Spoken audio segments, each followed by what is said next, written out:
kadusenge. Mana turagushimiye ko wabanye natwe, turashima ku mugambi mwiza wawe, turagushimira ko migambi myiza ufitiye abantu bawe, turagushimiye ko uyu mwanya mwiza duhaye muri iki kibanza kugira ngo tuze tuganira hejuru y'ijambo ryawe, ijambo ryaremye ijuru n'isi, ijambo n'ubu nta mitekerereze y'umwana w'umuntu ibasha kuryakira nk'uko riri, ko ari rigari cyane. Hanyuma turasaba ngo tubane nawe Mwuka Wera, kaze muri kiganiro. Turagushimiye Mana uri kumwe natwe, dusenze mu izina ry'umwana wacu Yesu Kristo, amen. Turi hano kugira ngo tuganire ku bintu bitandukanye by'ijambo ry'Imana. Ariko mbere tutaratangira, nashaka ko abatumirwa bacu banze kutwibwira, mwivuge hanyuma tuze gukomeza. Sinzi Pastor Alex ashobora gutangira. Yeah, my name is Pastor Alex. I'm a pastor of Forest Baptist Church. Since 2022, it's been a blessing. I help with the administration and community outreach, and it's been a blessing to host Live the Gospel Church where we met. And yeah, since 2022, we've tried to partner together for the gospel. Thank you so much. Nanjye nitwa Gatete Godfrey. Nakivugaho ibintu bitatu, uretse kuba ndi umupapa, nkaba nubatse mfite abana n'umudamu. Ubusanzwe ndi umupasiteri, nkaba ndi n'umwigisha w'ijambo ry'Imana, Bibiliya. Mbikora ku rwego rwa kaminuza, nigisha muri kaminuza, ariko nkaba ndi n'umunyeshuri wa doctora muri Bibiliya na Theology. Murakoze. Uyu munsi dufite umugisha udasanzwe.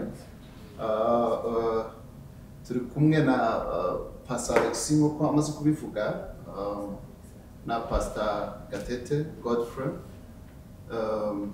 Pastor Gatete arimo arakora PhD muri University muri Washington, kandi koko iminsi tumaze kubana nawe ni umuntu w'umugabo rwose.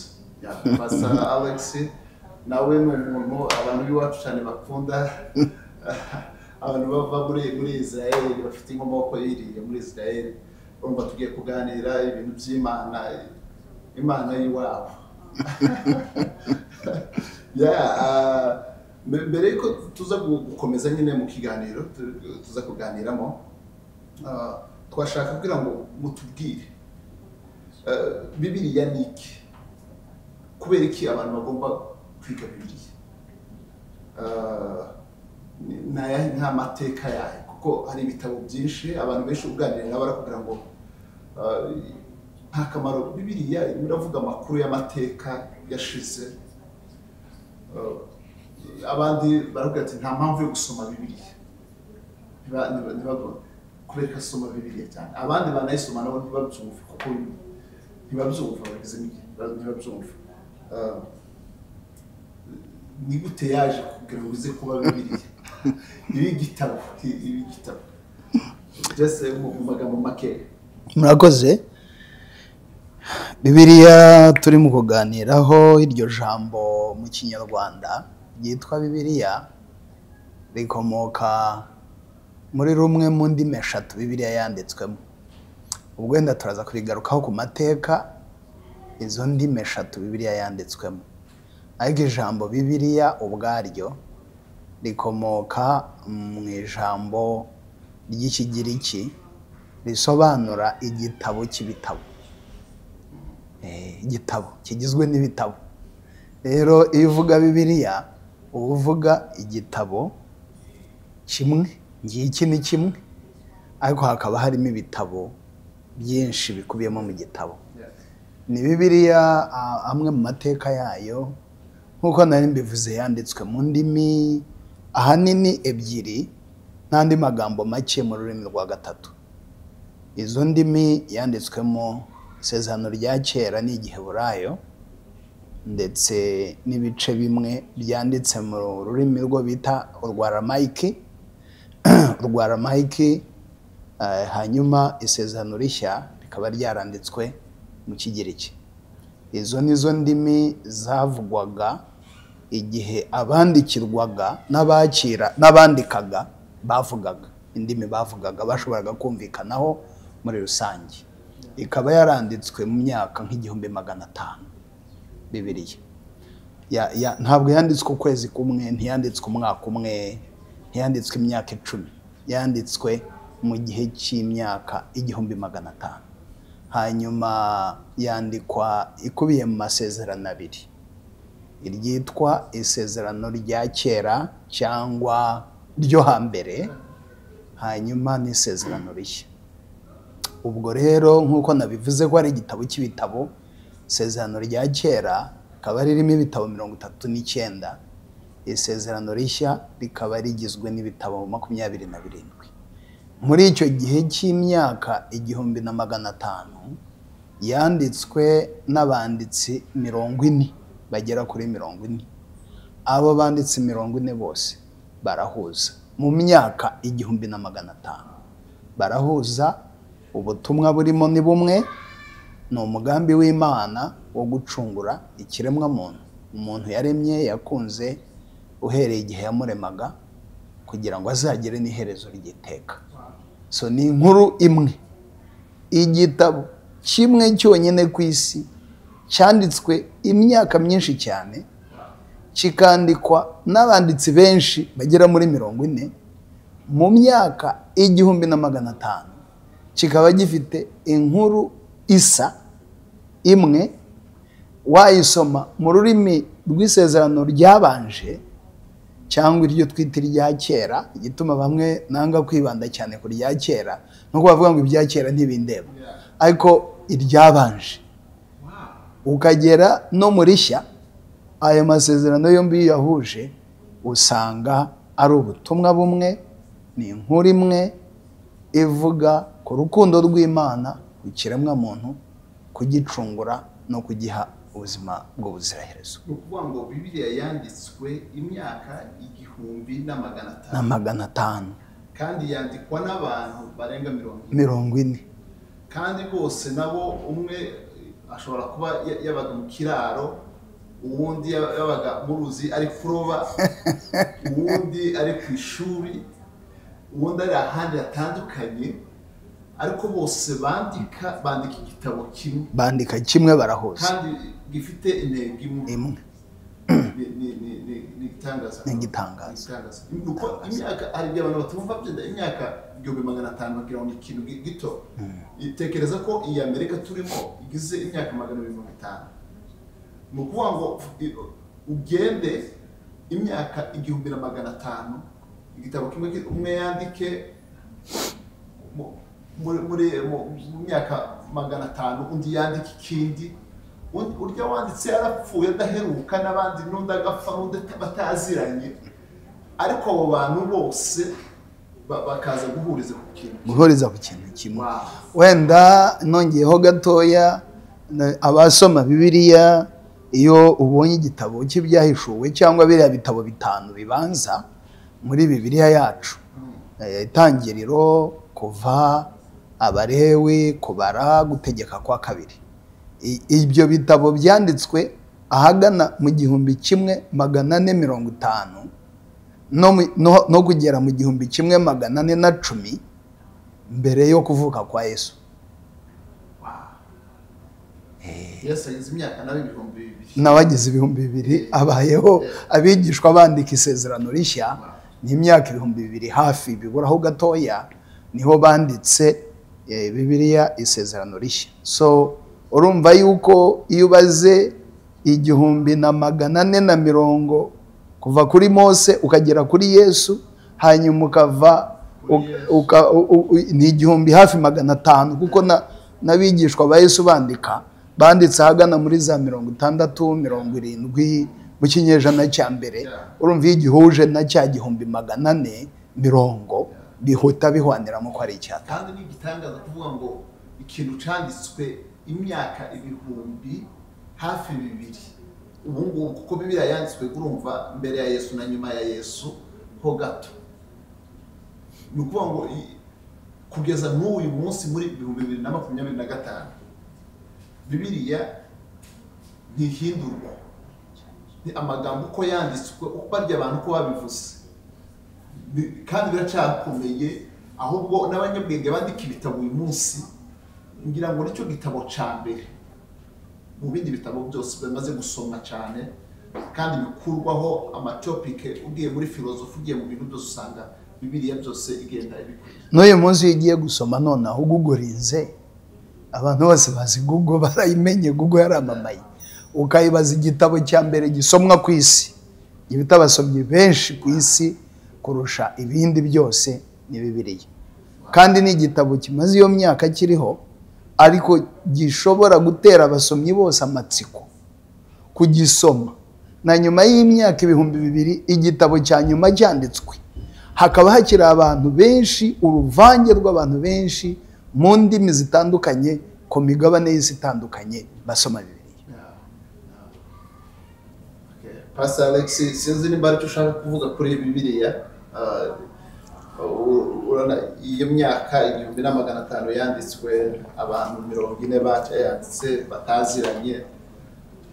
Sinzi nimba aricyo ushaka ko ushaka kongera. Yeah, I think the amazing part too is that it's God through the Holy Spirit leading these people to write these things, allowing their personalities, their different backgrounds. They're not all from the same job, the same education, the same ethnicity per se, but they all come from different backgrounds, and the Holy Spirit guides them to write down while they're still maintaining the same personality. That's why you might see Matthew write differently than Mark. They have different purposes, which are two of the gospel writers. So they have different purposes, but also you can see their personality come through as well. And it's also amazing how the Bible itself, it's not necessarily only has to stay in the Hebrew and Greek, but it's been translated. Unlike other religious books, they try to maintain the same original languages. But now I even see in English, there's many different translations. And it's just amazing to see that God wants us to know what He has revealed to us. It's not something hidden or mysterious, but in every people group, every language, He wants the Bible to be known to those people. Wow. Igitangaza kabisa, ni igitangaza. Dukomeje rero, ikibazo cya mbere kiravuga ngo mwatubwira gato ku bibazo bikomeye ubu ngubu itorero riguhura naryo, dufatiye kuri iyi Bibiliya Imana yatanze. Ni nk'ibihe bibazo ubu ngubu itorero rigucamo? Tubona ibintu byinshi hano muri Amerika. Hariho twita ngo abaliberal n'abandi abaconservative, hari abandi nibara abakisenzi. Muri Afurika naho dufite ibibazo bikomeye cyane bihanze itorero. Ni ari nko mu magambo makini ibihe bibazo cyane ubona byatatse itorero muri hagati y'itorero. Wenda itorero rifite ibibazo bitandukanye hirya no hino ku isi, ariko wenda icyo twavugaho ni ibibazo bifitanye isano na Bibiliya. Wenda ibibazo bifitanye isano na Bibiliya, ariko kuko itorero igizwe n'abantu, abantu bakaba baturuka hirya no hino ku isi, kandi si uko abantu birirwa bashaka ibisubizo by'ubuzima bwa buri munsi, ni nako birirwa bahangana n'ibibazo bya buri munsi. Hari ibibazo rusange by'intambara, hari ibibazo by'indwara, hari ibibazo by'inzara, hari ibibazo by'impfu zitandukanye n'ibyorezo n'ibintu bitandukanye. Ariko icyo twavuga, Bibiliya nk'uko Pastor Alex bivuze, yahumetswe, yanditswe n'abo banditsi mu bihe bitandukanye, ariko bahumekewe n'umwuka w'Imana. Bahumekewe n'umwuka w'Imana.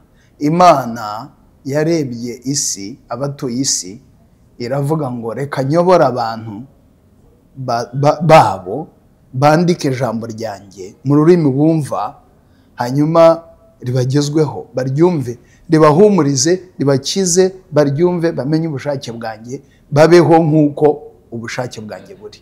So ni ukuvuga rero, abizera bose bafite inshingano yo kumenya neza gusoma Bibiliya no kwiga Bibiliya, kwigishwa Bibiliya bakayiga neza, bakabaho nk'uko Bibiliya yigisha. hariho igitabo twarimo tuganira ushize cy'uyu mugabo Cranson, arimo avuga ngo just discussing the topic committing eternal crimes.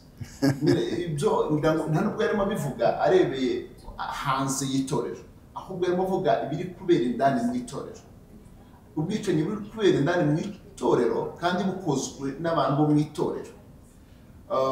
None wareba hamwe ugasanga hariho ubwo bwicanyi burahari kandi buri bwiteka, kwica umuntu ubuzima, iragwa ubugingo none ukayica. Kandi Yesu hari aho yavuze muri Matayo ngira ngo ni 10:28 aravuga ngo mutinye abica, nimutinye abica umubiri, ahubwo mutinye abica umubiri bakica n'ubugingo, I believe. Kwica ubugingo kuko buba bupfuye iteka ryose. Uyu mugabo rero nawe nyine baramuvuga ati committing eternal crimes, ubwicanyi buri kubera mu itorero nk'ubu hano muri Amerika cyangwa se mu itorero nk'ayama. Buhe bwicanyi muri kubona, bwicanyi muri kubona se muri mose cyangwa nta bwicanyi buri mu mugabo yararengereye, yavuze yarakabije. D.A. Carson yavugaga ku gitabo cye cyitwa Exegetical Fallacies. Abashobora kugisoma barakizi. Avuga fallacies zitandukanye abantu bakora kuri Bibiliya, ku majambo ayanditsemo, ku myandikire yayo, ku bitekerezo byacu dushaka ko Bibiliya ivuga. Ariko nanone nongere mvuge gatoya ku cyo waruvuze ko ukuntu abantu bakoresha Bibiliya nabi, nta nubwo ari mu rusengero gusa, no hanze barayikoresha. Kubera ko ari igitabo gisomwa n'abantu benshi ku isi, gifite benshi bagikurikira, bacyemera, banakizera. N'umunyapolitike iyo afite ibyo avuga ashaka kwemeza rubanda, asoma Bibiliya. Kandi wajya kumureba ugasanga ubuzima bwe nta hasanzwe ahuriye na Bibiliya, ariko ugasanga arimo arakoresha Bibiliya kuvuga icyo ashaka kuvuga. Ugasanga muri disikuru ye cyangwa muri speech ye cyangwa mu ijambo rye ageza ku baturage yashyizemo imirongo ya Bibiliya, asobanura we aho ubusobanuro we ukurikije uko abishaka. N'aba bandi Carson cyangwa n'abandi bakoresha hanze, uretse abanyapolitike hari n'abandi bahanga babanditsi, aba sociologist, iyo bagiye kwandika ibintu byabo bashyiramo Bibiliya, kuko baravuga kuri sociology, ku mibereho y'abantu, ko abantu babaho. Iyo ugiye kureba aba psychologist bamwe baravuga, bakigisha, bakongera bagasoma Bibiliya, ugasanga umuntu arasobanura ingingo za psychology cyangwa za psychology akoresheje Bibiliya. Ni n'andi madisipurine menshi na science na medicine n'ibiki. Abantu benshi cyane bagira ukuntu babihuza, umuntu akandika ariko akagira ukuntu abihuza na Bibiliya. Akaga rero karimo aho ngaho ni ugufata Bibiliya ukayiha ubusobanuro idafite. Tujye mu itorero, ndaje gatoya ndimo ndubaka ikiraro kigana ndani mu itorero. Bibiliya kwiha ubusobanuro idafite, kuko Bibiliya yanditswe ihumetswe n'Imana. Imana niyo yatanze message, iyiha umuntu wanditse. Umuntu wanditse yari afite icyo amenyesha muri iyo nyandiko ye, n'abasomye yandikiye bari bariho icyo gihe, nabo basobanukiwe uwabandikiye icyo yavuze. Aho rero muri za eternal crimes wa mugabo avuga D.A. Carson, ni ukuvuga ngo umurimo w'umuntu ushaka gusoma Bibiliya no gusobanukirwa ubutumwa burimo, agomba gusubira mu gusesengura akamenya uyu muntu wanditse iyi nyandiko ninde, kandi abamwumvise bwa mbere bumvise iki. Igihe cyose udashoboye kugera aho uri umusomyi wa Bibiliya, waba uyikoresha mu byo uri mu gusobanura ugakoresha imirongo yayo, ariko ukaba udashobora kugeraho, uraza gutanga ubusobanuro bupfuye, kuko ibyo umenyesha iyo mirongo ivuga mu byo ushaka kuvuga ntabwo ari byo imenyesha. Aha rero abizera baba bafite inshingano yo kugira ngo bashake umwanya bahugukire kwigishwa no kumenya Bibiliya. Mu rusengero rero harimo abantu b'ingeri nk'eshatu. Harimo abavugabutumwa agira atya agasoma umurongo umwe gusa, yarangiza agatanga ubusobanuro bwawo, ntiyemere Bibiliya ngo itange ubusobanuro bw'uwo murongo. Uwo murongo uri mu gice kiri mu gitabo, igitabo kiri mu cyiciro cy'ibitabo runaka, icyiciro cy'ibitabo kiri mu isezerano runaka, we agakuramo akarongo kamwe. Aho umuntu umwe wanyigishije kera gusobanura Bibiliya yaravuze ngo iyo ufashe context, iyo ufashe text ukayikura muri context, usigarana ijambo bita koni, noneho ukongeraho ngo mani, ukaba usigaranye koni mani. Umuntu rero uvuga akarongo kamwe ntatanga ubusobanuro bw'aho uwo murongo wicaye, aba ari umukoni mani, aba ari umuntu ukoresha ijambo rya Bibiliya kubeshya abantu kugira ngo agere ku nyungu z'icyo ashaka. So abantu rero babigisha ba Bibiliya, guhera ku bakomeye ukagera ku boroheje, guhera ku bayobora abantu benshi ukagera ku bavugana n'abantu bake, buri muntu wese witwa ko ari umwigisha wa Bibiliya, ari umupasitori cyangwa ari umwigisha cyangwa ari umwanditsi usobanura Bibiliya, afite inshingano yo kujya muri Bibiliya agasoma igice, agasoma igitabo, akamenya neza akoresheje amahame abigenga ukuntu wagera ku butumwa bwa mbere umwanditsi wa mbere yanditse, ndetse n'abantu ba mbere uko bamwumvise.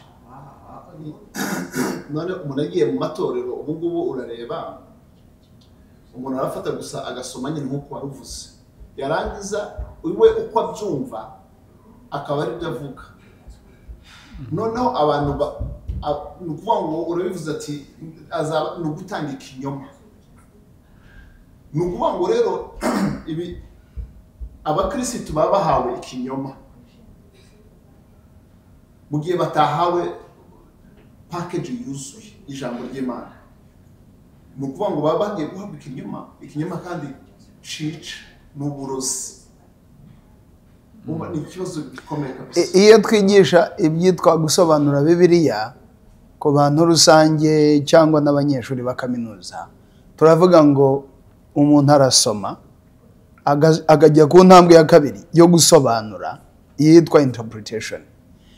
Noneho yasobanura akaza kubona message kunyura muri interpretation, mu gusobanura cyangwa mu gusesengura, akaza kubona message. Iyo message akaba ari imuha gushyira mu bikorwa.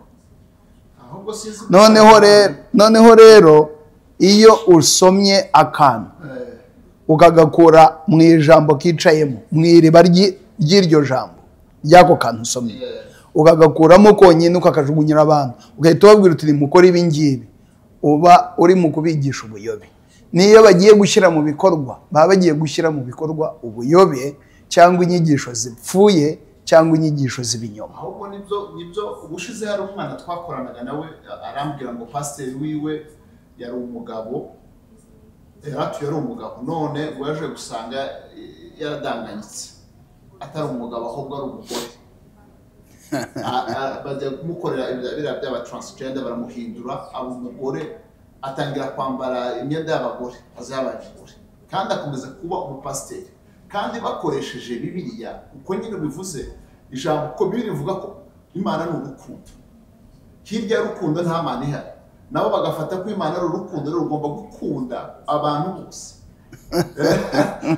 Bakitiza amagambo y'urukundo kugira ngo bakavaringe intege zabo. Gukunda umuntu ni sawa, nagukunda rwose uri umutransgender cyangwa ufite ibindi bintu bitandukanye wemera, ariko gukunda umuntu no gukunda ibinyoma biratandukanye. Jye nagukunda we nk'umuntu kuko waremwe mu ishusho y'Imana, ariko ntabwo ari ngombwa ko nkunda ibinyoma byawe. Iyo menye noneho kuvuga ibinyoma, wigisha ibinyoma, ntagukunda ariko ibinyoma byawe nkabireka, kuko we n'imvugo yawe muratandukanye. Wowe uri umuntu icyo duhuriyeho, waba uri umutransgender cyangwa utari we, uguma muri karemano Imana yakuremeye, uri umuntu. So nagukunda nk'umuntu, nakirinda kuguhohotera, nakirinda kuguhungabanya. Ariko ibinyoma byawe twese ahangaha abantu batubeshya, ntabwo ari ngombwa ko dukunda ibinyoma byabo, kubera yuko ari abantu bacu, kubera yuko babaye abantu beza, kubera yuko badufashije mu rwego runaka, ku buryo noneho n'igihe basigaye batubeshya turi bubajye inyuma tukabakurikira kubera yuko tudashaka kubahungabanya kandi ari abantu beza. Actually Bibiliya mu Isezerano Rishya yigisha yuko inyigisho z'ibinyoma ari ikintu cyo kurwanywa. So imyigishirize yose iyobya abizera, iyobya abantu b'Imana, abizera bakuze babereyeho kuyirwanya. Bagombye gufata intwaro zose zishoboka. Simvuga intwaro gakondo, simvuga imbunda n'imihoro, ariko intwaro zose z'umwuka bakayirwanya, bakayisenya. Kandi uburyo bwa mbere uyirwanya, icya mbere ni ukumenya ukuri, ukamenya uko Bibiliya yigishwa by'ukuri, ukamenya uko isobanurwa by'ukuri, ukamenya uko ubusobanuro bwayo bw'ukuri, ukamenya n'ukubeshya uko ayikoresha mu kukubeshya. Wenda ngira ngo Pastor Alex yakongeraho gato. Pastor Alex yakongeraho gato ku bibazo ariko na mu itorero ngo n'uburyo abantu bakoresha Bibiliya, ba misusing Bibiliya. Yeah, I think first we can talk about how it's let's say for example, when Paul's writing a letter to a church, and if you just take one sentence from that whole letter, you might mix up what it actually is talking about. Because imagine if I write a letter to Godfrey and then he just pulls out one sentence out of the context of that letter, you can make it mean what you want it to mean. And I think, as Pastor Godfrey said, as pastors, we have to do a good job modeling. When we're preaching, we're actually teaching the members how they should read the Bible when they're at their homes. So we're modeling it to them. At the same time, though, as pastors, we're limited. Because you have the whole Bible here. We can't teach the whole Bible in everything. I can't talk about the whole chapter in a message.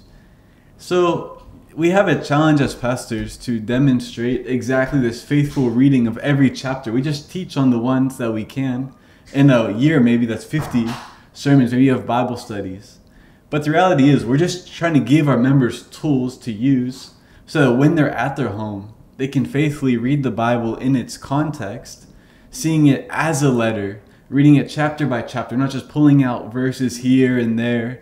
Because too many Christians, their interpretation of the Bible is only from what their pastor tells them. And so then on Judgment Day, when they're before God, it's like they're clinging to their pastor of like, but my pastor taught me this and this, but they never compared it to actually what the Word of God says. So that's why it's important for us to each read the Word of God, read it in its context, so that we can understand it for ourselves. Like we can try our best as pastors to preach the Word of God, but there's a lot more in the member to also take that preaching and then use that as like a tool for them on how they should be reading the Bible for themselves. So hari abantu bambajije bakambwira ati Bibiliya, gusoma Bibiliya ngo ni impano. Ati ni impano, ati twebwe iyo mpano ntayo dufite yo gusoma Bibiliya. Ese gusoma Bibiliya ni impano? Kuko hari abantu babitekereza gutya bavuga ati njyewe impano yanjye ni ukuririmba, ubundi nawe impano yanjye ni gukora protocole, ubundi nawe impano yanjye ni gukora mu bana, ibintu nk'ibyo ngibyo. Ariko gusoma Bibiliya ati si impano yanjye, ni impano gusoma Bibiliya mo. Mukristo Pastor Alex. So the thing is that the Bible is God's love letter for each person. It's not just for a certain type of people, because everything else flows from the scriptures. If you don't know the scriptures, then what are you going to sing about? Like everything flows from that. If I'm going to pray, who am I praying to? If I don't know who God is, I mean, I might hear what the pastor's telling me, but it might not be fully correct if I don't read the Word of God for myself. And so God is going to judge us based on what I am doing, not based on what the church is teaching me. And so I have to be faithful myself to read the Word of God, pray accordingly to this God that's revealed in Scripture, that's for every person. Otherwise, you can have protocol, you can have singers, but to what end are they doing this if it's not to the God of the Bible? Wow. Muze ahavuze ngo ni urwandiko rw'urukundo umuntu agomba gusoma yandikiwe. Gusoma ibaruwa y'umukunzi wawe bisaba ko ari impano ufite. Wenda ibindi bintu bibiri nakongeraho ku banditsi ba Bibiliya bavuzeho mu isezerano rishya byunganira icyo Pastor Alex avuga. Ubundi nkuko avuze Bibiliya ni urwandiko rw'urukundo Imana ikunda abantu bayo bari mu isi yabandikiye kugira ngo bamenye ubushake bw'Imana, bamenye nuko babaho muri ubwo bushake bw'Imana. Ariko ikindi cya kabiri ni umwanditsi umwe witwa Yohana yavuze, akoresha urugero ishusho avuga ati ijambo ry'Imana ni umutsima wavuye mu ijuru, ni umutsima w'ubugingo. Umutsima w'ubugingo rero nta muntu n'umwe muri twebwe utarya umutsima, nta muntu n'umwe muri twe utarya umugati. Warya umutsima, mubyita umutsima, umutsima abantu ubwo batarya umutsima bakarya umuceri. Umutsima cyangwa umugati, ibiryo. Iyo umuntu twese abari hano twariye, nta muntu n'umwe bwira atariye. Iyo bwije utariye bikugwa nabi, iyo bwije utariye urarwara.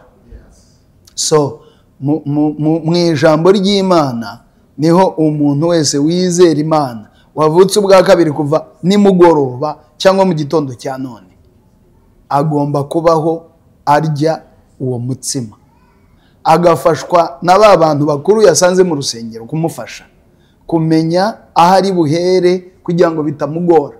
Kuko Bibiliya harimo ibiryo by'abana b'impinja ariko harimo n'ibiryo by'abakuze. Iyo rero ubiriye nabi birakunanira. Iyo uruhinja ruvutse ukaruha amagufwa, inyama ziri ku magufwa ngo rurye rutaramera n'amenyo birarunanira. Bene uwo mukristo aba yarakuriye mu itorero, uwo yakubajije icyo kibazo, aba yarakuriye mu itorero ataramera amenyo bakamuha inyama z'amagufwa ngo zirye. Ntabwo yigeze ahabwa amashereka y'umwuka, ntabwo yigeze ahabwa amata y'umwuka. Hanyuma urundi rugero natanga ni urwa Pawulo. Pawulo aravuga ati ijambo ry'Imana ni inkota. Akandikira na rimwe mu matorero yandikiye, itorero ry'Abefeso, akavuga ngo musenge n'uburyo bwose bwo gusenga, ngo kandi ngo musengeshe umwuka, ngo kandi ngo mwambare intwaro zose, ndetse ijambo ni inkota y'umwuka. Ijambo ni inkota y'umwuka nyine niko yabivuze mu Befeso 6:18. Ijambo ni inkota. Inkota ni ikintu ukoresha kurwana n'umwanzi. Kandi buri mukristo wese uri hano mu isi ari mu isi ararwana n'umwanzi. N'umwanzi w'isi, n'umwanzi w'icyaha, n'umwanzi w'intambara zisanzwe zo kubaho. Rero iyo uri umusirikare ukambara uniforme ariko ukaba udafite inkota, umuntu uwo ari we wese yakwica kandi akakwica nabi. Noneho umwana w'Imana wizeye akwiriye kubaho afite inkota y'ijambo, akaba yizi atari ukugendana Bibiliya gusa, ahubwo akanayibumbura umunsi ku wundi akayisoma, akaba azi ko uburinzi bwe buturuka mu ijambo, isezerano rye riri mu ijambo, kubohoka kwe kuri mu ijambo, umugisha w'Imana yamusezeranyije uri mu ijambo. Natiyunga n'ijambo hari imigisha yose y'Imana ataza kubaho. Aho biri mu gutuma abantu badasoma, ahubwo bakajya kubayoboza abapasiteri cyangwa abandi bitwa abakozi b'Imana batandukanye ngo babasengere, babakureho iyo mivumo, abandi ngo bikorera imitwaro yabo, none bigatuma hashaka kujya kubaho nko kujya no kubesha, kubera ko aba bantu barimo barareba cyane abandi muri bo babasengera kuko badashaka gusoma ijambo ry'Imana. Igitabo cy'Abaheburayo kivuga cyane yuko ubutambyi bwa Aroni bwageze ku iherezo bugasimburwa n'ubutambyi bwa Kristo. ubutambyi bwa Kristo bukaba bwararemye abizera ari abatambyi. Ntabwo umwenda Yesu apfa ku musaraba, tuvuye mu kwibuka Pasika, apfa ku musaraba umwenda watatamutsemo kabiri kuva hejuru kugera hasi. Abantu bose ntabwo bongeye kongera kugera ku Mana kunyura mu muntu, kuko dufite umutambyi mukuru umwe w'iteka ryose ari we Yesu Kristo. Abantu bose bahawe access cyangwa access yo kwigererayo. Ni ukuvuga rero, iyo ugiye kudepanda ku muhanuzi cyangwa ukajya kudepanda ku mupasiteri ngo agusengere, ntacyo bitwaye pasiteri kugusengera, ntacyo bitwaye abizera musenga na kugusengera, ariko ubuzima bwawe bukwiriye kurenga aho ngaho, ukadepanda ku Mana, ukiga kwigererayo, ukiga gusoma, ukiga gusobanura ibyo yavuze, ukiga kumenya amasezerano yakuvuzeho, ukiga kumenya ibyo yakwigishije kureka, ukiga kureka ibyo yakwigishije kureka, ukiga gukora no kwitoza ibyo yakwigishije gutora cyangwa gukora, ugakura ukava ku kigero cy'ubuhinja. Iyo ni impamvu imwe ituma ibyo twarimo tureba biri kuba nko muri Afurika mu bihugu bimwe bitandukanye, abakozi b'Imana basambanya abakristo babo bari kubabwira ngo kubasengera ko bakuraho imivumo, abandi biki none abakristo bashira kwizera kwabo mu bungeri ba mu bandi ariko uratugende kugaruka, abantu bagaruka bagasoma ijambo ry'Imana, bakadependinga ku ijambo ry'Imana, ntibadependinge ku bandi bantu. Ngira ngo isi yose iyo yubatse ubuzima bwabo bagakora inshingano zabo mu isi yabo, ariko ubuzima bwabo bwo kwizera bakabwubakira ku ijambo ry'Imana, babaho mu buryo bw'ibitangaza cyane kurusha abatabikoze. Iwacu mu gihugu aho nturuka mu Rwanda, abantu bakoze jenoside yakorewe abatutsi muri 1994, ugafata umuntu mwabanaga, umugore wawe n'abana bawe mwabyaranye, ukabica ukabamara kuko bakubwiye ngo abo bantu si abantu n'inzoka, kandi ari we wababyaye. Icyo ni igisobanuro cy'ubugome bw'indengakamere bw'umutima ushobora kuvuga yuko wemeye, ushobora no kuba ufite izina iryo bita izina rya gikristo, iryitwe rya gikristo, ariko ubuzima bwawe butarahoberanye n'ijambo. Ijambo niryo rihindura umuntu. Ibyo turi mu kubona tumaze iminsi tubona hakurya y'u Rwanda muri Kongo, aho abantu bafata umuntu bakamwotsa, bakamukatagura, umuntu bazi babanye, bakamwotsa bakamukatagura bakamurya ari umuntu, kubera yuko umunyepolitike uri Kinshasa yavuze ngo uwo muntu ni mu mwangi, kandi mukamukorera ibyo mwasenganaga cyangwa mukamukorera ibyo muzi ko yajyaga basengera. Ubwo bugome ndengakamere bwose, iyo umuntu atari mu ijambo, ashobora gukora ibisa gutyo cyangwa ibirenze kuri ibyo. Bya bindi twarimo tuvuga rero by'abashumba cyangwa abahanuzi cyangwa abantu bita ko ari abantu b'Imana, abantu b'Imana, umuntu w'Imana akitwa ko ari umuntu w'Imana, ari ryo zina y'isi, ariko yakingaho ari kumwe n'umuntu uje umugana ukeneye Imana ye, akamukorera ibyamfura mbi, akaba yamusambanya ngo aramuderivura, ngo arimo aramukuraho imivumo, ngo namusambanya nibaryamana ngo nihari bavumutse, uyu muntu nawe akabyemera. Ibyo byose ni ubuzima bw'abantu bavuga ko bizeye, ariko ubuzima bwabo bukitandukanya n'ijambo ry'Imana. Umuntu wasomye iri jambo agasoma neza yuko uburiganya ari icyaha, ubusambanyi ari icyaha, kwica ari icyaha, kubeshya ari icyaha, akabisoma n'ibindi akabyiga akabimenya, atangira kubaho ajyanisha ubuzima bwe no kwigisha ku ijambo ry'Imana. Iyo Bibiliya abayizera bayishyize hirya gutya, ubundi bagakurikira umuntu washyize hirya Bibiliya, arabayobya akabarimbura. Yeah, I'll add to it as well. I think it takes humility on the pastors and the members, because some pastors, they like the power, as we're talking about. They just like that power. They like people depending on them. It makes them feel like they're strong. They have this power in them. And so what I compared it to is a parasite, where you have this type of worm or something that goes into the skin, and that parasite only exists when it's in the body of someone. That's how members are with their pastors. Their spirituality only is existing when they are connected to that pastor. Yes. It's like they are a parasite and the pastor is the body. And once that pastor moves away, they have no spiritual life because they're only dependent on that pastor. And I was reminded when you said that the Bible is the bread of life, that I mentioned how the sermon is like a supplement, let's say, in a week. Yeah. You can't live on a supplement. Yeah. You'll starve. You'll spiritually starve to death. Yeah. And so that's why it's a weapon for us. It's nourishment for us. Yeah. Because we need to take it day by day by day. Even without the Bible one day, if you don't eat for one day, you're going to feel so hungry. And so that's why we need that nourishment spiritually day by day by day, and not neglect reading it. If we neglect reading it, we're going to go astray, go far from what God wants us to do. But the Bible is a mirror into our spiritual life. It challenges us, it convicts us to show us where we need to grow in our journey of faith. ejo hari umuntu twari ngiye kubona nawe ambwira ko yari pasiteri muri Presbyterian, hanyuma icyo gihe yari umupasiteri ariko ari umuntu utizera. Ibyo muri kuvuga nyine ndabyumvishije.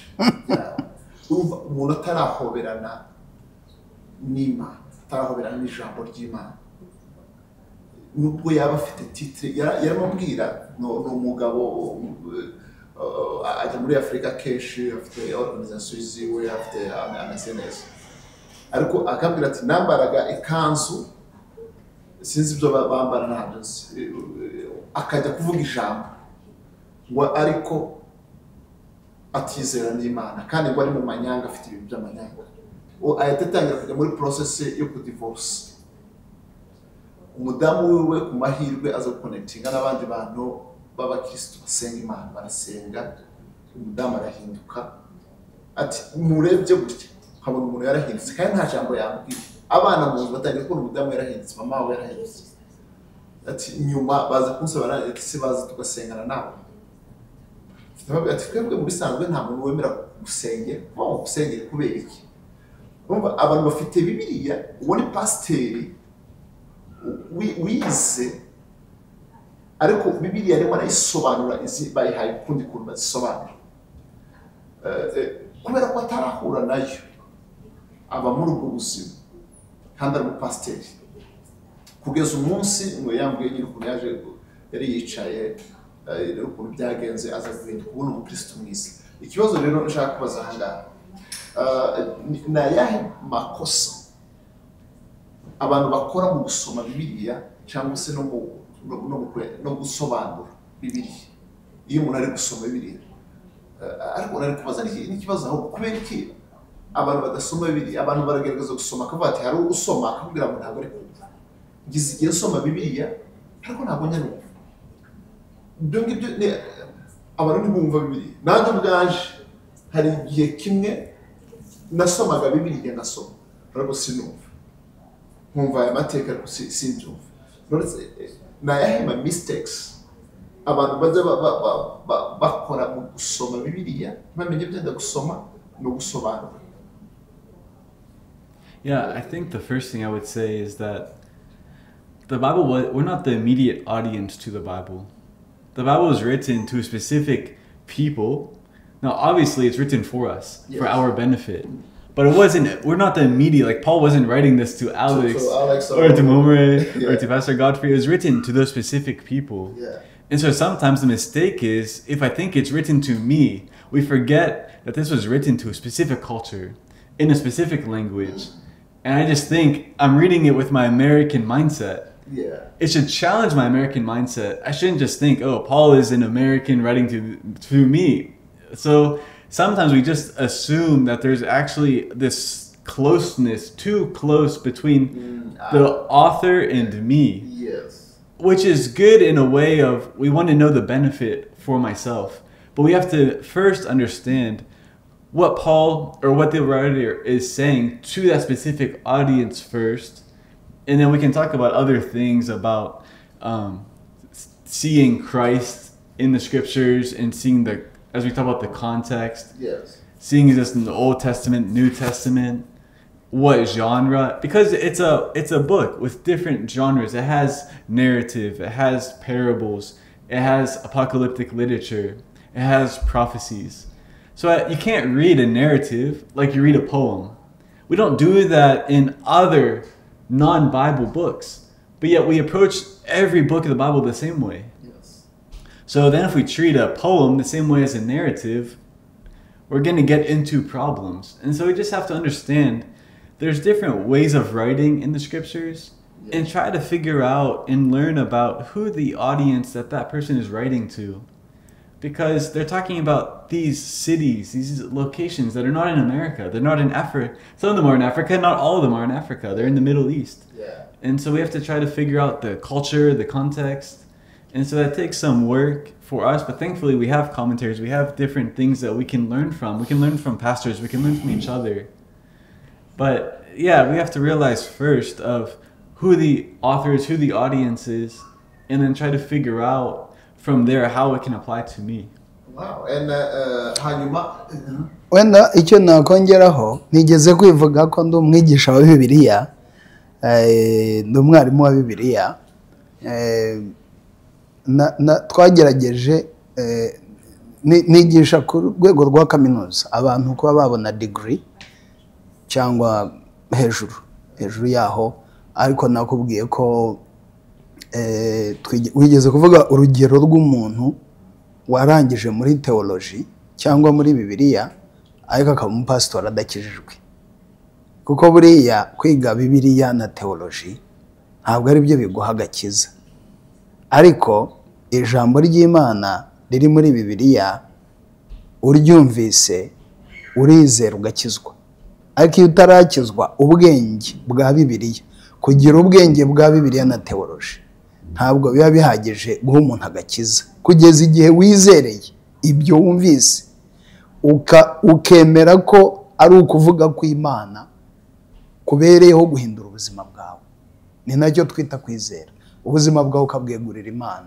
aho ngaho ukiri aho ntekereza rimwe na rimwe ko harimo ikibazo ko abantu bacu benshi batinya gukwesheninga Bibiliya, akavuga ngo okay nuko yavuze ndemeye, akemera asa n'uwenda haribyo narimo nkurikira umugabo uhakana Imana arimo avuga ati mwebwe abakristo mushaka gute abantu ko bemera kubera impamvu z'ubwoba, bemerere ati hariho urupfu ruzaza, ati bizagenda gute ngo tuzaba mu yindi si ngo ahandi, no kubera kugira ngo abantu batera ubwoba bemere. Noneho nka ese ibyo bintu nabyakira gutyo gusoma yarangiza akabyemera gusa. Paulo yandikira Abaroma, ntabwo questioninga ibyo ugiye kujya kwizera. Paulo yandikira Abaroma yarababwiye ngo kwizera kuzanwa no kumva, kandi no kumva ijambo ry'Imana. Kwizera kuzanwa no kumva. Iyo pasiteri cyangwa umuvugabutumwa cyangwa umwigisha afashe inyigisho ya Bibiliya akayigisha abantu, ikwiriye gukurikirwa no kwizera iyo yahitanze neza. Abantu iyo bamaze kwizera bagafata urugendo rwo kurerwa mu itorero mu ijambo ry'Imana. Naho nsubiye gato yakubye nkora byatumye ntekerezaho ntangiriye umuhamagaro wo kwigisha Bibiliya, ko kwigisha ku rwego rwa kaminuza abantu bakabona amadiplome cyangwa degree bagasoza bakagenda bakabibitangaza mu isi. Ndavuga ngo ariko hari uburyo umuntu ashobora kwigisha Bibiliya n'umuntu uvuga ikinyarwanda cyangwa ikinyamurenge gusa n'icyo kizungu atakizi. Uburyo bworoheje bwo hasi mu rurimi kavukira umuntu avuga agashobora kumva Bibiliya ku rwego rumwe n'uwayize muri kaminuza, wenda ibyibanze byose biri ku rwego rumwe. Ibyo uriya yabonye mu Cyongereza no mu Gifaransa cyangwa ibyo uyu nguyu yabonye mu kinyarwanda cyangwa mu kinyamurenge agashobora kubibona ku rwego rumwe. Now of course igituma ibyo mbivuze nari nshatse kuvuga ngo iyo kuko Bibiliya ni igitabo, twavuze ko ari igitabo kandi tuvuga ko ari igitabo kigizwe n'ibitabo. Ntabwo rero inyandiko zose ku isi, inyandiko yose utanditse ku isi y'Imana ugomba kuyisobanura kugira ngo ubone icyo umwanditsi amenyesha. Uzi ko nabiga katuvuga umuntu agiye kwiga biology ugafata igitabo cyanditsemo amasomo ya biology, iyo atari we wacyanditse ugomba kwiga cyangwa ukagira umwarimu ugusobanurira ukumva neza icyo uyu mwanditsi avuga, wajya hariya muri labo kugikora ukabona ibisa n'ibyo uyu nguyu yabonye kubera ko wasobanuriwe neza. So kubera ko ari igitabo kandi akaba ari igitabo gikubiyemo inyandiko z'abanditsi benshi, umuntu wese uhindutse umukristo, uhindutse umwizera, aba akwiriye kuyigishwa, aba akwiriye kuyigishwa akamenya ibikubiyemo, uburyo babisoma, uburyo babisobanura, uburyo ubonamo ubutumwa bwawe. Iyo izo nzira utarazinyuzwamo nk'umwizera, usigara uri umwizera ku izina, banaguhaye izina rya Alex cyangwa irya Godfrey cyangwa irya David, ariko mu kanya nibajya kwica abantu urajya kuri bariyeri bice, nibajya kwica abantu urajya gufata umuntu runaka mwari mubanye umwotse umurye kandi ufite rya zina rya Yohana cyangwa rya Petero. Izina rero n'imihango y'idini ya gikristo ntabwo bihindura umuntu.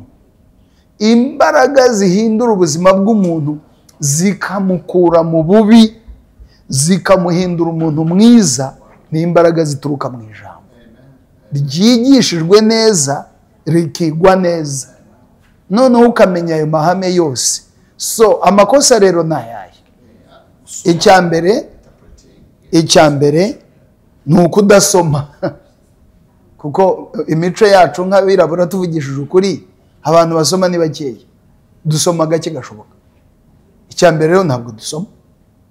Amakosa yose ya mbere ni ugutangira kuvuga ngo ngiye impano yanjye ni ubudiyakoni, impano yanjye ni protokoli, gusoma ni ukwa pasiteri.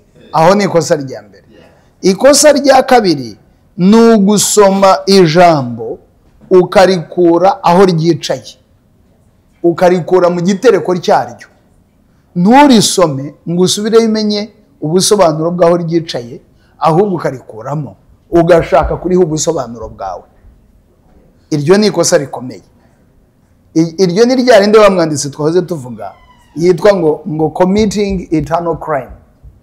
Kuko mu nyandiko mu bantu bandika amafilime, abantu bakina amafilime hano muri Amerika bari ni hehe handi bakinira amafilime muri California, muri Hollywood, iyo yanditse script, iyo ushaka kuba umukinnyi sibyo ukurikirana inyandiko ugakora icyo yavuze kugira ngo ubone icyo yanditse mu mukino. Nahoze ndeba ejo bagaragaza kuntu bari inama hagati ya minisitiri ushinzwe umuco mu Rwanda n'ukuntu bashaka kuzamura ubuhanzi n'ubukinnyi bw'amafilime. Ni ukuvuga ngo ubwo ni ubuhanga bujyanye no gukina filime. Disikuru ya perezida iyo yanditse, igituma benshi basoma disikuru ni ukugira ngo mwebwe abaturage babwirwa mujye gukora ibyo perezida cyangwa umuyobozi wanyu yavuze byanditse. Iyo ugiye kubihindura akora ya nyandiko we yavuze, bakagufata bakagufunga kuko urimo urahindura inyandiko y'umuntu y'ubusobanuro idafite. So umwimerere w'inyandiko ni uko igumana ubusobanuro bwayo. Bibiliya rero nayo ntabwo itandukanye n'ibindi bitabo ku isi. Twaze tuvuga ibya biology, ibya economy, ibitabo byose psychology, ibitabo byose ku isi ugendera ku mwanditsi ugasoma icyo yavuze ukagisobanura cyangwa ukagisobanurirwa, ukemeranya nawe cyangwa ntiwemeranye nawe. Bibiliya nayo nuko ni igitabo. So iyo rero ugiye kuba umukristo ukura, ugomba kubonera umwanya kwiga iki kintu kizakuyobora ubuzima bwawe bwose. Uzi kuba ukirijwe ufite imyaka 20, ukaba uzapfa ufite imyaka 100, ufite imyaka 80 yo kuyoborwa n'iki gitabo. Kuki utakibonera amezi cyangwa imyaka ukakigishwa neza, noneho ubundi ukazajya ugisoma nk'uko Pastor Alex yagisomaga yabivugaga, ukamenya neza ukuntu ugera ku butumwa buvuga kuri wowe utavugwa muri iki gitabo. Kuko no kuvuga niba barandikiye itorero ry'ibonaka, sibyo? Pawulo aranditse yandikiye itorero ry'Abefeso muri Turukiya ya none, nta nubwo ayo matorero akibaho, hashize imyaka myinshi cyane. Ni ukuvuga ngo icyatumye itorero rivaho, iki gitabo cya Efeso kigasigara, cyandikiwe abantu bose bizera kimwe n'abo muri Efeso, bizera Yesu kimwe n'abo muri Efeso. Iyo Pawulo ngira ngo aza kuba azi ku isi yose yizeye, wenda yari kwandika ku bantu bari mu itorero ryo mu isi, aho kugira ngo avuge ku bantu bari mu itorero ryo muri Efeso. Noneho rero w'icyo bigusaba ni iki? Kugira ngo wumve urwandiko rwa Pawulo, ubutumwa bukubiyemo yandikiye Abefeso, nuko wicara ukiga amahame yo gusobanura igitabo no gusobanura inyandiko, zaba inyandiko za kera cyangwa inyandiko z'iki gihe. Inyandiko zose zigira copyright law, itegeko rigenga kurinda ubusobanuro bw'inyandiko, kugira ngo umuntu wari we wese ataza ngo abihindure gutya cyangwa abihindure gutya cyangwa abihindure gutya. So iyi Bibiliya rero iyo abanyepolitike bayisomye kugira ngo bavuge amadisikuru yabo, bayumvisha abaturage, baba ngo na Bibiliya iravuga ngo umwana w'Imana atega amatwi akumva umunyepolitike icyo avuga, warangiza ugahaguruka gake gake ukajya gukora ibyo umutegetsi wawe yakubwiye, ariko ntabwo bikora kuko yigishije Bibiliya, yanatanze ibinyoma, yanayihaye ubusobanuro butari bwo. Abigisha bayo rero nkatwe, iyo bivuze gutyo mfite akanya ndahaguruka nkakubwira nyakubahwa rwose icyubahiro cyose tubagomba rwose, banyakubahwa muri abantu bakomeye cyane, turabubaha kandi muri indashyikirwa muri politike, ariko ibyo byanditswe musomye mubihaye ubusobanuro butari bwo, kuko ntabwo ari byo rwose. Icyo nicyo mwarimu wa biology yagombye kubwira abanyeshuri cyangwa abantu bose bari mu gusobanura inyandiko zijyanye no kubaga umuntu, bari mu gusoma mu gitabo bakaba bari mu kuzisobanura nabi.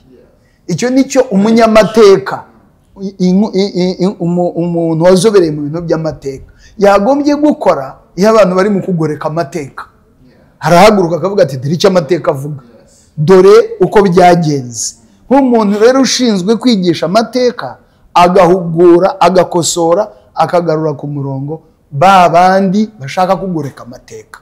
Na Bibiliya rero nuko abigisha bayo twumva dutsimbarara ku kuri kwayo, tukavuga ngo umuntu wari wese ushaka kuyigoreka aba ari mu gukora icyaha cy'iteka ryose kitababarirwa, kuko urimo uragoreka imvugo y'Imana. Kandi imvugo y'Imana ugoreka, urimo urayigoreka uyo ushaka kubwira abakumva ngo bajye gukora ibigoramye bituruka muri kwa kugoreka kwawe. Ubwo rero icyo gihe abantu b'Imana bizera Bibiliya kandi bayisobanukiwe, baba bakwiriye guhaguruka bakakubwira turimo uragoreka, urimo urabeshya, ubwo busobanuro utanze si bwo. Reka nsozanye n'uru rugero. Umuntu umwe ntari buvuge ahantu yari ari kugira ngo abadukurikira wenda batavuga ko navuze umuntu wabo, yari ahantu ari mu gusenga, urumva, yari n'umukozi w'Imana, ariko akaba atari umuntu usanzwe usoma Bibiliya ngo ayicukumbure, asoma ijambo ry'Imana yumva imvugo y'Imana, ahubwo ajya amashengesho y'igihe kinini yari afite ibyo asaba Imana. Arangije avuga ngo Mana, ngo ibyo uri bumbwire byose ndabikora. Hajya aryabumbura Bibiliya ati ijambo ngiye kugwaho ryose umpa niri. Arangije arigwaho, ijambo rivuga ngo nuko Yuda hariyahura. Uzi ko ariho mbumbuye dore ngaha muri Matayo 27 urumva noneho nuko Yuda ariyahura, Yuda yirahura dore ngiyi arangira avuga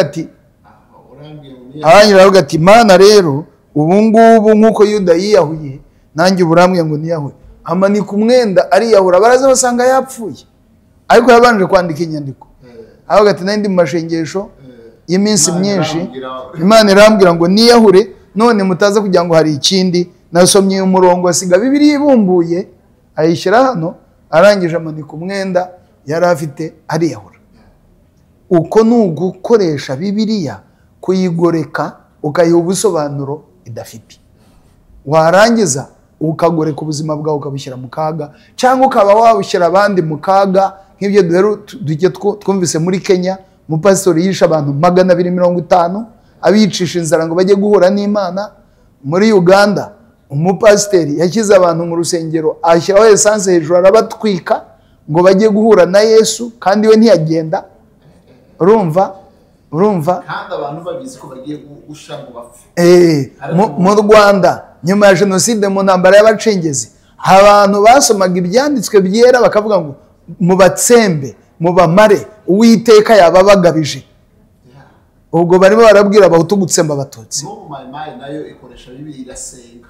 Mayimayi nayo hakurya muri Kongo isoma ibyanditswe ikavuga ko Imana iri kumwe nabo, batumwe gutsemba no kumara ubwoko bw'abanyamurenge. Ibyo bintu byose ni ukugoreka ibyanditswe byera, ni ukuboha, ni ukubiha ubusobanuro bidafite. Bene iyo myumvire yose na ya yindi watubwiye y'abantu bahindura ibitsina byabo nk'uko bavutse ngo bakajya kubihindura nk'uko babyumva. Uwo muntu akaba yari igitsina gabo, bugacya mu gitondo aje kutubwiriza yambaye ijipo, kuko ngo yagiye kubitekerezaho neza ngo agasanga ari umugore. Ibyo byose ni ukugoreka ibyanditswe. Yarangiza akavuga ati kandi mugomba kunkunda kuko kutankunda ni icyaha. Ni ukugoreka ibyanditswe. Ntabwo urukundo rw'Imana ibyanditswe bitwigisha gukunda umuntu, ntabwo bitwigisha gukunda ibinyoma. So abizera rero bakangutse, basobanutse, bamenye ijambo ry'Imana, baba bakwiriye kwamagana ibinyoma byose bije mu izina ry'Imana, bakabyamagana. Kandi reka nkubwire mukozi w'Imana Muhumure, ntabwo ari Bibiliya gusa. Uzi ko n'abanyepolitike iyo uvuze disikuru ukayigoreka uwayivuze ahari, uzi ko bakwamagana. Uzi ko abanyamakuru iyo batanze inkuru kuri televiziyo cyangwa mu kinyamakuru, umuntu wayisomye ukayigoreka, cyangwa abaturage bari ahantu runaka bakayigoreka, uha abanyamakuru barahaguruka bakakwamagana. Kuki abizera bumva yuko ijambo ry'Imana rikwiriye kugorekwa, abantu barangiza bagasigara bicaye? Ikindi, abizera niba mu itorero ryabo batigisha Bibiliya, ntibadushake tubafashe. Nibashaka iyi ntuza broadcast bazashyiraho nimero zacu, badushake tubafashe, kuko muri iki gihe cy'ikoranabuhanga aho umuntu yaba ari hose ku isi yafashwa akamenya Bibiliya. Abari i Burayi twabigisha turi hano, abari muri Australia twabigisha turi aha, abari muri Aziya twabigisha turi aha, abari muri Afurika twabigisha turi hano. Ntabwo ari ngombwa muri iki gihe cy'ikoranabuhanga, ntabwo ari ngombwa ko umuntu agomba kuba kwicaye imbere. Dufite amahirwe ateye ubwoba aho umuntu wese ashobora kwigishwa ijambo ry'Imana akarihugukira, akava mu binyoma, akava mu biyobe. Niba uri mu itorero ryigisha ibinyoma, ridasobanura ibyanditswe nk'uko bikwiye, twandikire tugufashe. Ndaza gusaba ngira ngo bashyiraho amanimero y'amatelefoni yacu, tugufashe tukwigisha aho waba uri hose ku isi, umenye ijambo ry'Imana, urimenye, uhinduke umwamamaza jambo rizima mu bwuzure bwaryo, uve mu binyoma, Imana ikubohora. Hari itandukaniro rikomeye cyane ryo gusoma Bibiliya no kwiga Bibiliya. Yego. Kandi ubu ibisi ibintu byo gukinisha, ni ubuzima bw'iteka ryose, ni ubuzima bwo kubaho iteka ryose.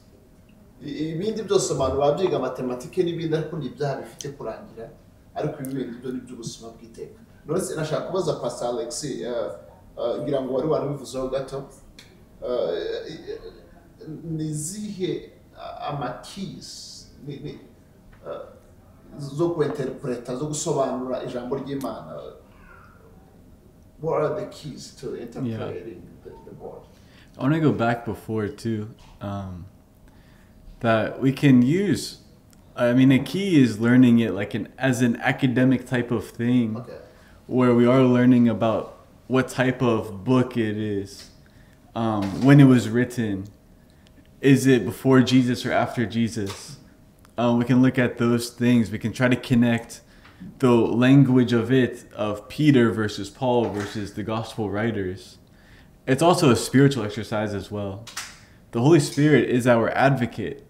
He's the one that helps us understand the Bible in a deeper way as well. So it's not only just an intellectual thing we're doing.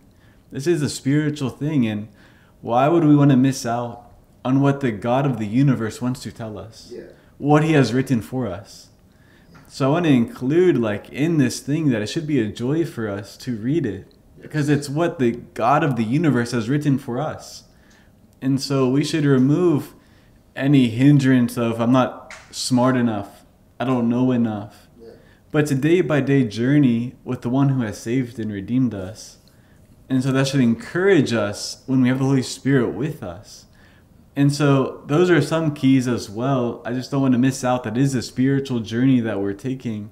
The Holy Spirit helping us, but also it is important for us to consider the covenants, to consider what type of book it is, Yes. to consider how it is unveiled itself from Genesis to Revelation, not reading it backwards, but going through it's a narrative, right? Yes. So in most books, we don't just pick up a random page 200, and we don't even know what page 1 to 199 even Yes. say. Yeah. Yeah. So it's good to see the history, the context, to see it in its order of how the authors have revealed it to us.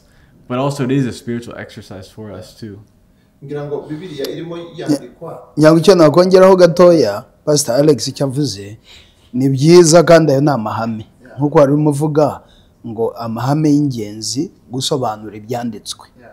Ibyo byavuze izo nzira nko kuvuga ngo kumenya umwanditsi, kumenya amateka, kumenya icyanditswe cyicaye context, kumenya igihe cyandikiwe, wacyanditse, abo yandikiye, ibibazo bari bafite, byose bifasha no kureba icyo bivuga.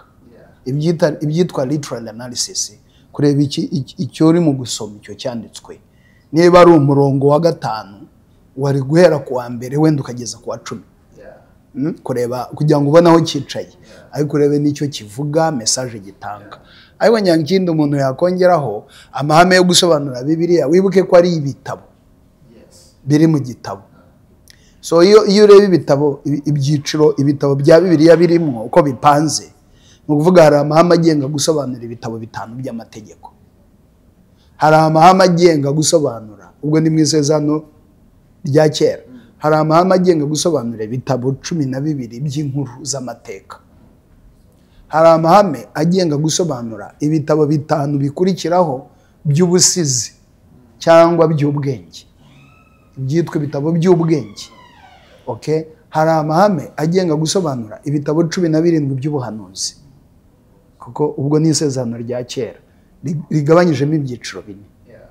So ubwo no kuvuga iyo ugiye mu buhanuzi hari amahame agenga gusobanura ubwo buhanuzi, ubwo ni mu buryo bwihariye. Again ni bya bindi abigishwa abizera batangiye urugendo rwo kuba bigishwa nko Pastor Alex yavugaga, ayo mahame yose bayanyuramo.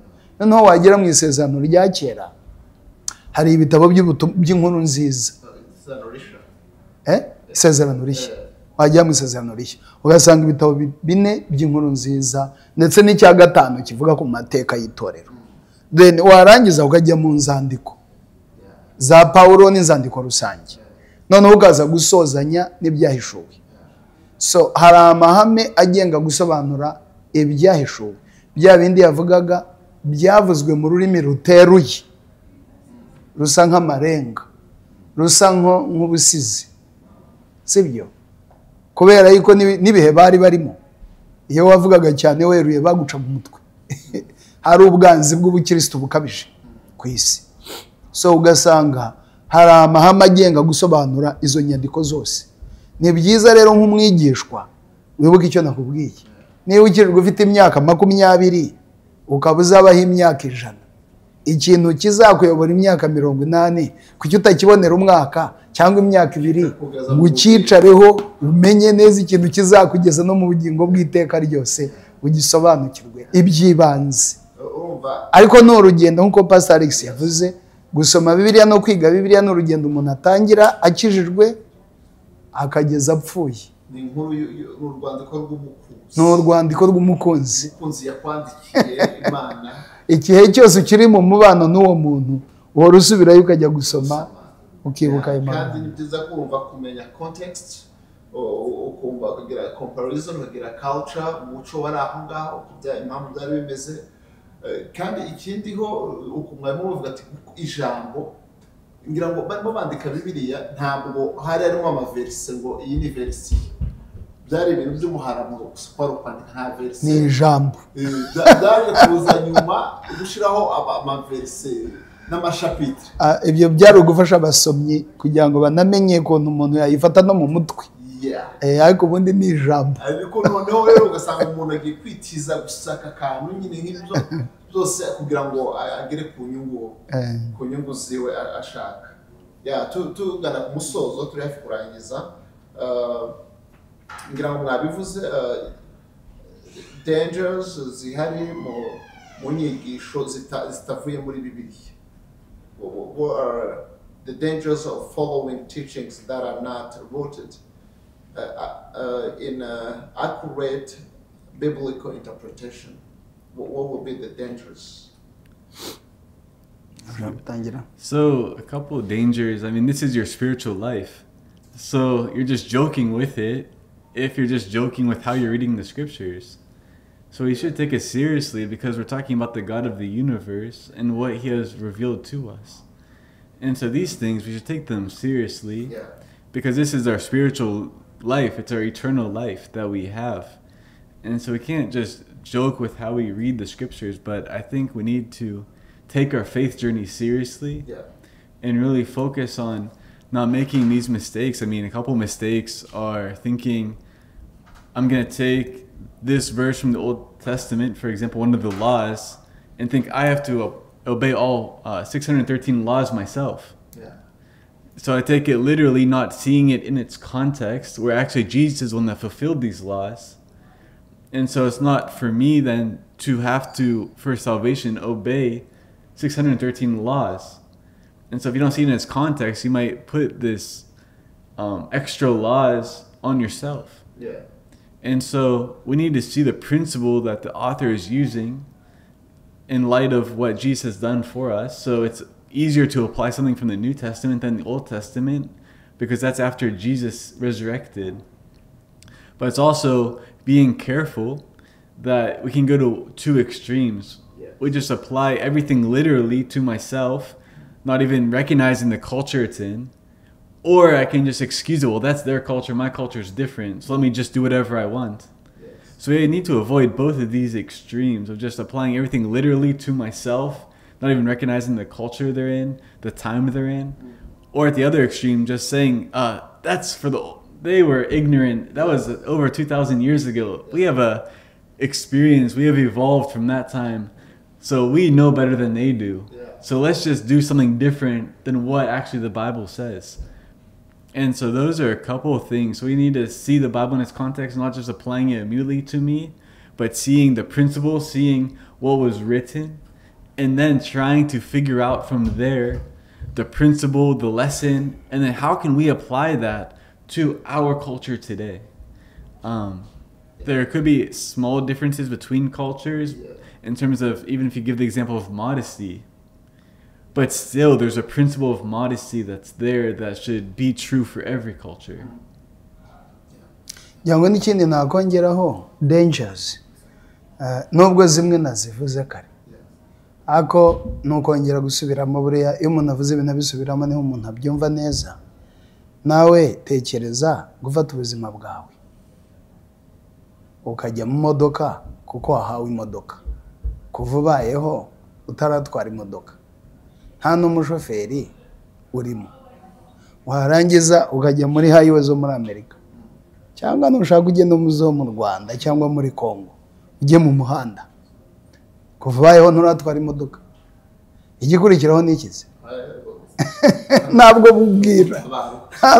bwira arahita utambuka. Ubuzima bw'umwizera ni uko, niba ibi tuvuga ko ari ibiryo by'ubugingo, iyo utabuhaye, iyo utabugaburiye ibiryo by'ubugingo, ubiha ubuzima bwawe, ubuha ibiryo byo kurimbuka, kuko ntabwo wabihaye ibiryo by'ubugingo. Iri ni ifunguro ry'umwuka, iri ni ifunguro ry'umwuka. Iyo utagaburiye ubuzima bwawe ibiryo biguha ubuzima, ubuzima bwawe urabubura, urabutakaza. Niho tubona urugero nahoze nguha mu Rwanda, abantu bagasoma ibyanditswe bagakora jenoside, muri Kongo bagasoma ibyanditswe bakarya umuntu, mu Bugande agasoma ibyanditswe agashyira abantu mu rusengero akabatwika, muri Kenya agasoma ibyanditswe akabicisha inzara bagapfa bagashira abantu bari mu ishyamba. Hari rero akaga kenshi ku isi. Muri South Africa yasohoye, hasohora abakristo akababwira ngo umwuka w'Imana aramwe ngo mujye kurisha, bakajya kurisha ibyatsi barangiza bakabirya bagapfa abakristo, kuko igifu cy'umuntu ntabwo kimeze nk'igifu cy'ihene cyangwa cy'inka cyaremewe kurisha. Cyangwa undi muntu akavuga ati Imana irambwiye katuvuga ibyoroheje bya hano iwacu, sibyo by'iwacu mu bantu bavuga ururimi rw'Ikinyarwanda. Imana yarambwiye ngo gurisha ibyawe byose ubizane kugira ngo Imana iguhe umugisha. Imana iraguha umugisha, genda ugurisha ibyawe, ugurisha inzu nk'iyi, ugurisha utuntu twose unzanire, ntigiye mukozi w'Imana ufite igisubizo cy'ubuzima bwawe. Niba urambikaho ikiganza birarangira. Byose bivuye muri Bibiliya, abantu bakoresha Bibiliya kugira ngo bayobye. Hari n'ubwo ahagarara atanayisomye akayivuga, akayicurika, akayigoreka, yarangiza akabwira. Izo zose ni danger cyangwa ni dangers, ni byinshi. Ariko mu buryo bwihariye tugiye no ndani cyane mu buzima bw'abizera, iyo usoma ibyanditswe bituma urushaho guhenebera mu byaha, ugakoresha ibyanditswe kugira ngo urusheho kujya imuhengeri mu byaha, bigufashe muri urwo rugenzi, ugashaka bene ubwo busobanuro bugufasha kwinjira ndani mu byaha. Hoya uba uri mu kubisobanura nabi, urimo urayobora ubuzima bwawe mu kaga, kuko icyaha kigira ingaruka mbi kandi iherezo ryacyo ni urupfu. Ubundi Bibiliya ntiyajyana umuntu mu makosa, ahubwo abantu nibo basobanura. Ni ubusobanuro tuba twayihaye, ariko si ubusobanuro iduha. Kandi hari itandukaniro. Iyo dushaka kubaho nk'uko yigisha, tuyitega amatwi ikatwigisha. Iyo dushaka kugera ku nyungu zacu, tuyitegeka kudutega amatwi. Bibiliya ikavuga ibyo twe dushaka. Niyo mpamvu umuntu ashobora kuba avuga, yanze akavuga rega na Bibiliya iravuga ngo, nukuvuga ngo navuze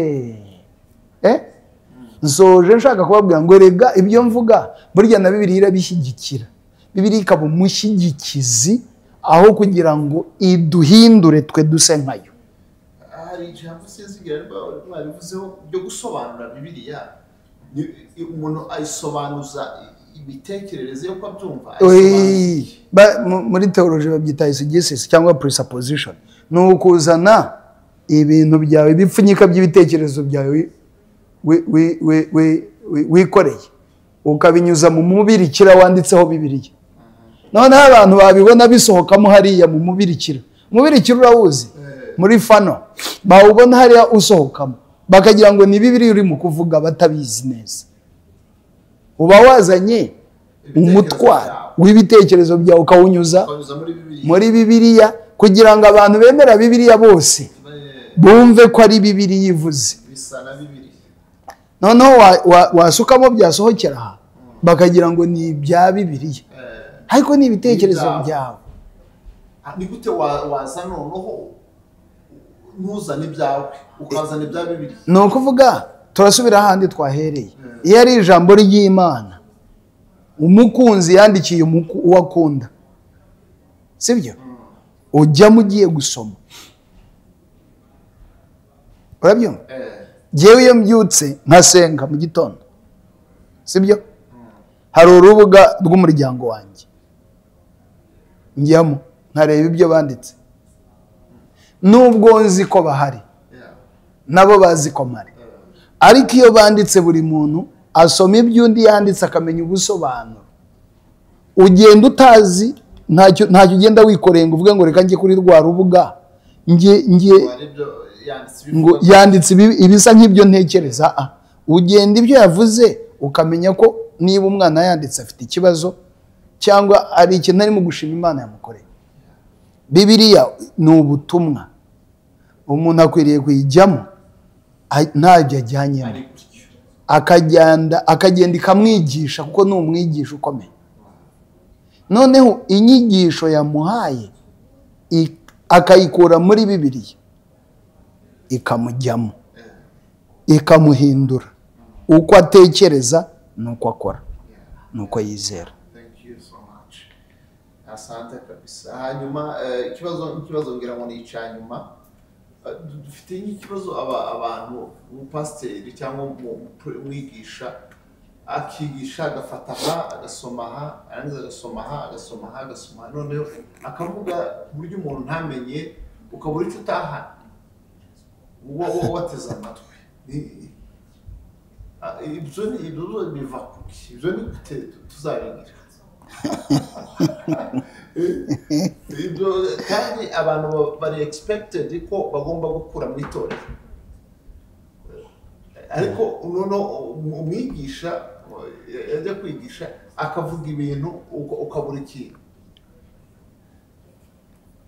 Yeah, I mean, the preaching time, it's limited. You can just say it's so limited because as someone that preaches, it's kind of like, I was trying to explain to someone recently, imagine, let's say your church is 2 hours, maybe, right? Yeah. On a Sunday, that means 100 hours a year. And then you're trying to think, okay, how can I equip the members in these 100 hours? Imagine trying to equip like plumbers, for example. But all the plumbers that you're trying to teach are all in different stages of their plumbing careers. All from different backgrounds, all different ages and genders, and you're trying to figure out how can this relate to them and them and them. So you're trying to give milk to the ones that need milk, the meat to the ones that need meat.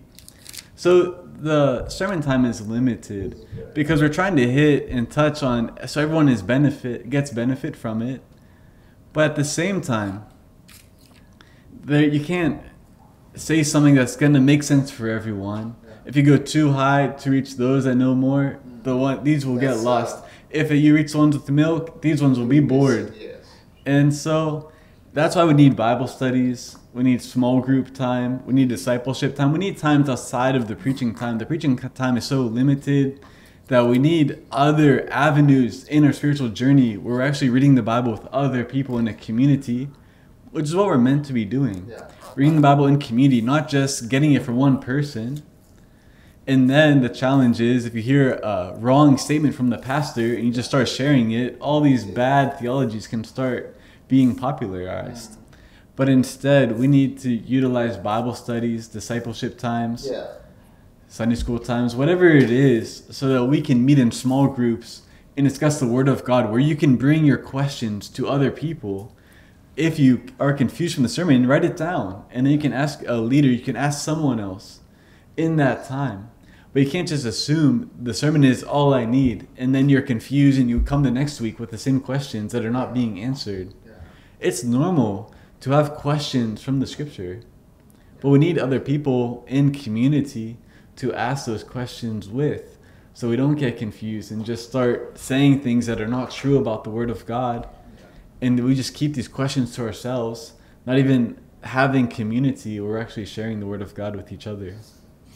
cyangwa n'ikintu umuntu yakongeraho ni uko mu kwigisha Bibiliya hari amoko menshi y'ibyigisho, ntabwo ari ubwoko bumwe, cyangwa n'uburyo bwo kuyigisha ni bwinshi, ntabwo ari bumwe. Iyo rero ibyo abantu babigiye imuzi babikurayo byose. Ariko nibaza ko umuntu ku cyumweru ufite iminota 45 cyangwa 40 kujya gusoma ibyanditswe 12 mu rusengero ntabwo uri bubone icya mbere umwanya uhagije wo gusesengura buri cyanditswe muri ibyo byanditswe 12. kandi abantu iyo bababwiye ko ari ijambo Imana ibabwira bakeneye kuryigishwa bagatahana inyigisho bakuye muri icyo cyigisho. Icya kabiri, indi mpanuka ihaba bya bindi wise dangers, ni ukujya kwigisha Bibiliya utabanje kwiga neza no gutegura neza icyigisho. Iyo ugiye kwigisha abantu utateguye neza icyigisho, usa n'umuperezida wa repubulika ugiye kubwira abantu rubanda atateguye ibyo ari buvuge. Icyo gihe uba uri buvuga amakosa gusa cyangwa gucurika ubusobanuro bwa bya byanditswe. Mu guca bugufi kose rero abakozi b'Imana, iyo uri bugiye kwigisha ahantu mu iteraniro runaka, bigusaba kubanza gutegura neza icyigisho cyawe, ukagenda uri umuntu utwaye ubutumwa, kuko witwa umuvuga butumwa bwiza, wikoreye ubutumwa bw'abandi. Iyo uri umuvuga butumwa, ubutumwa utwaye si ubwawe ni ubw'abandi. Iyo rero watinze mu gutegura icyigisho, ugenda umeze nk'umuntu wikoreye ibintu ashyiriye abandi bantu ahantu biza kubagirira akamaro. Aho rero experience umuntu ashobora gushukwa. Iyo umaze imyaka 30 wigisha Bibiliya, ukavuga uti sinkeneye gutegura, cyangwa imyaka 40, ushobora kwishuka ukagenda ugakora za mpanuka.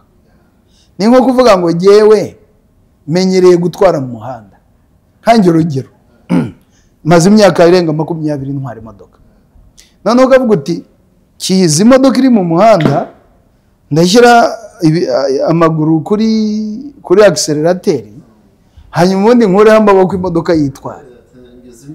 Mfite imyaka 20-30 imodoka iritwara.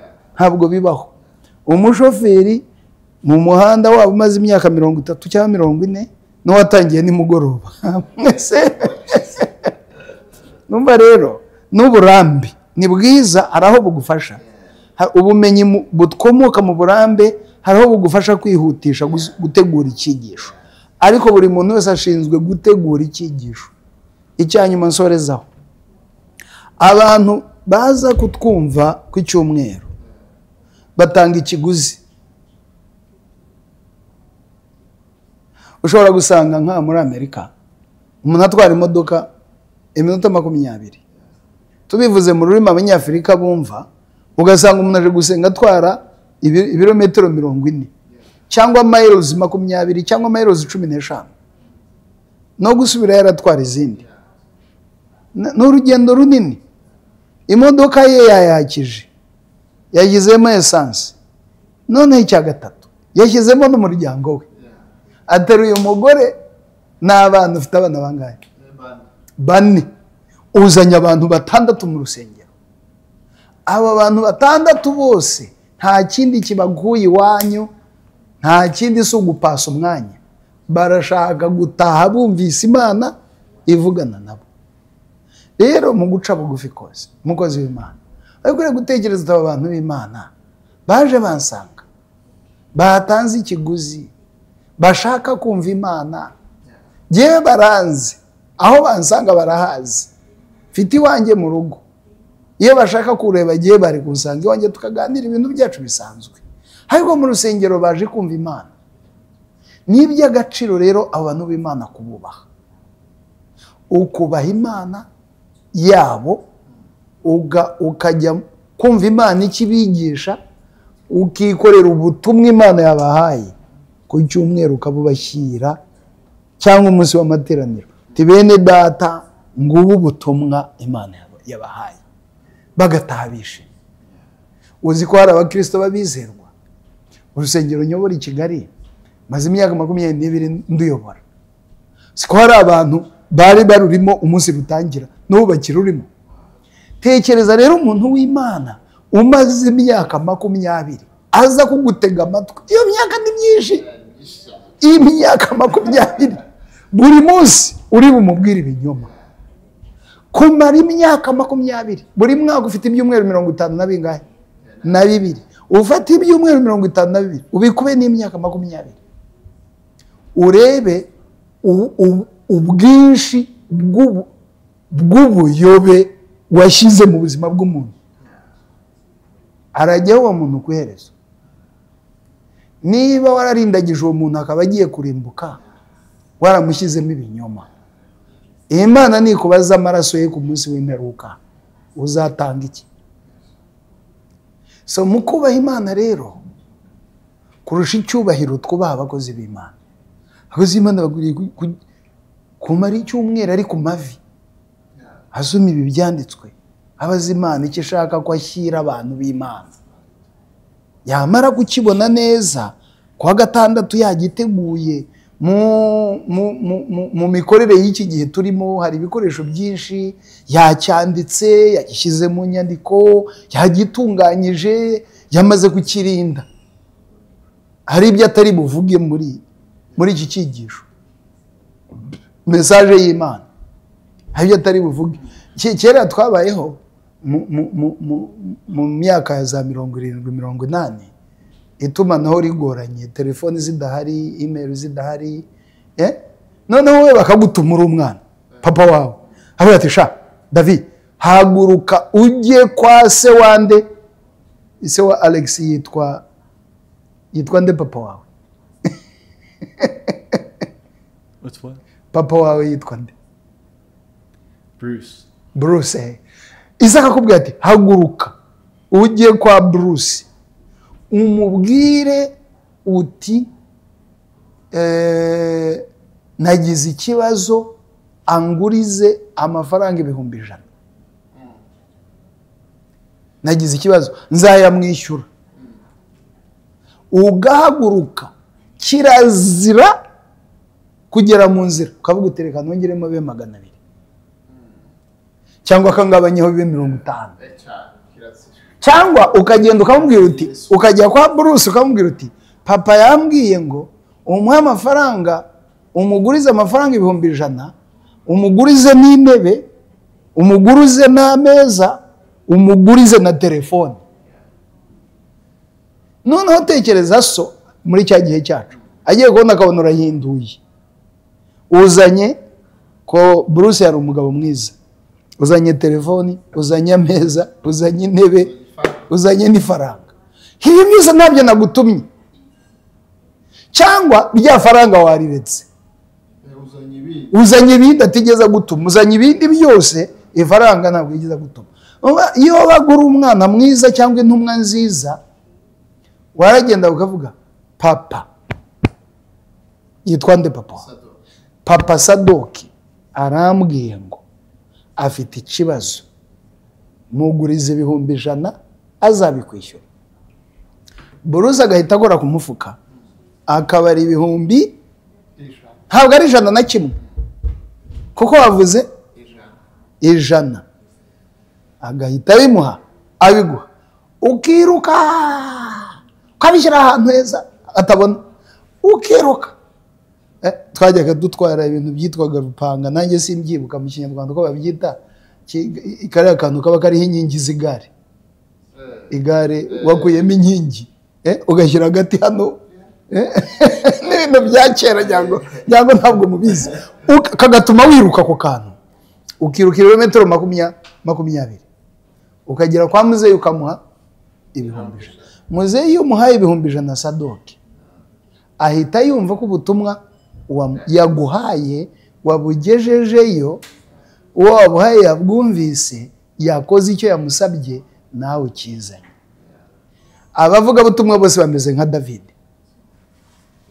Agomba kumva Imana ikivuga ku bantu bayo mu byanditswe, akaba ari icyo atwara akakidelivera, yarangiza Imana igasigara ikora umurimo w'iryo jambo ryayo, we yarangiza akigarukira. Murakoze. murakoze cyane rwose. Tugize ibiganiro byiza. Niba nakubaza ikibazo kimwe cyane gusa turangiza kimwe gusa. Ndumva ari ikibazo cy'ingenzi cyane kubera ko hari umuntu udafite umwanya mwinshi wo kwiga ijambo ry'Imana, ariko ntawabura umwanya wo kwiga ijambo ry'Imana kandi nsubiraho ndikuyemo. Nubwo twaba turi bizi dufite ibintu byinshi byo gukora, ariko ntawubuze uwo mwanya nyine, nubwo twese umwanya itangana kubera amaresponsibility agiye atandukanye. Nashaka kubaza ikintu kibazo gusa, ni gute umuntu umukristo usanzwe, how can an average Christian ashobora kudisaninga cyangwa umuvugabutumwa ari kuvuga cyangwa umukozi w'Imana wundi ari kuvuga akamenya kudeserna, ese mu Rwanda ni gute kudeserna? Gutandukanya inyigisho za Bibiliya, inyigisho n'izukuri cyangwa se izukuri. Ni gute an average umukristo usanzwe yatandukanye inyigisho nzima n'inyigisho z'ibinyoma? So you're saying how can they distinguish if it's a true or false message? Yes. But first you were asking how can they read the Bible if they don't have time? I heard, you're asking both questions? It wasn't like a question, but if you... I was just saying... I think there were two questions in one already. Okay.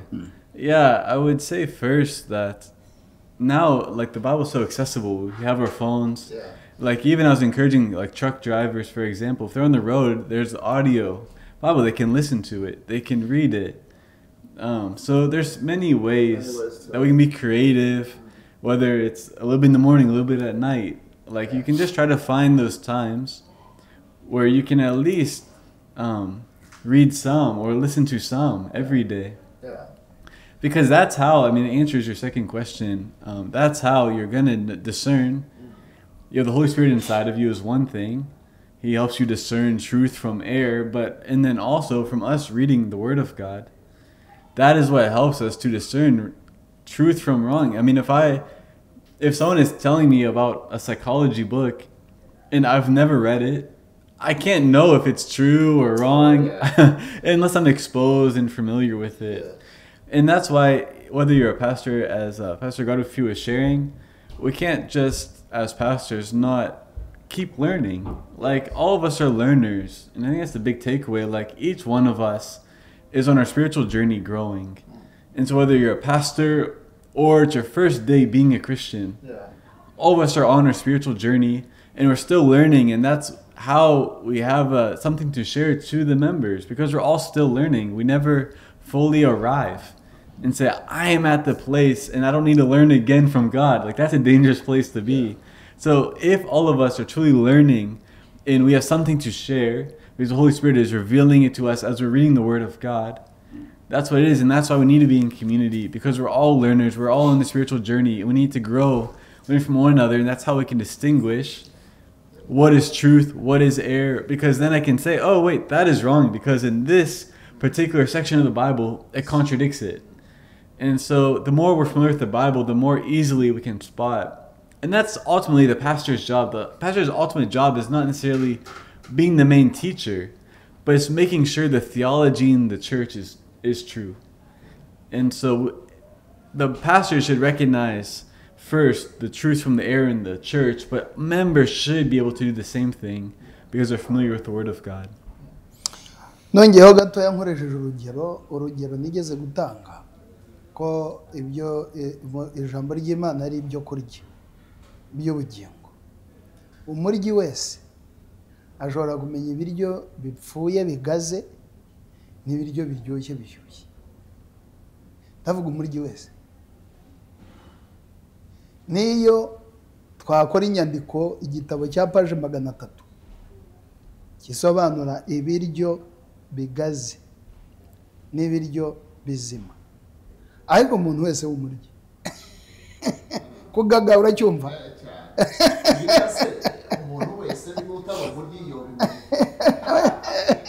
umuntu wese w'umuryi. Ubwo icyo iyo nise umuryi ni umuntu ufite igifu akazajya ashyiramo icyo kurya iyo bwije cyangwa iyo bukeye.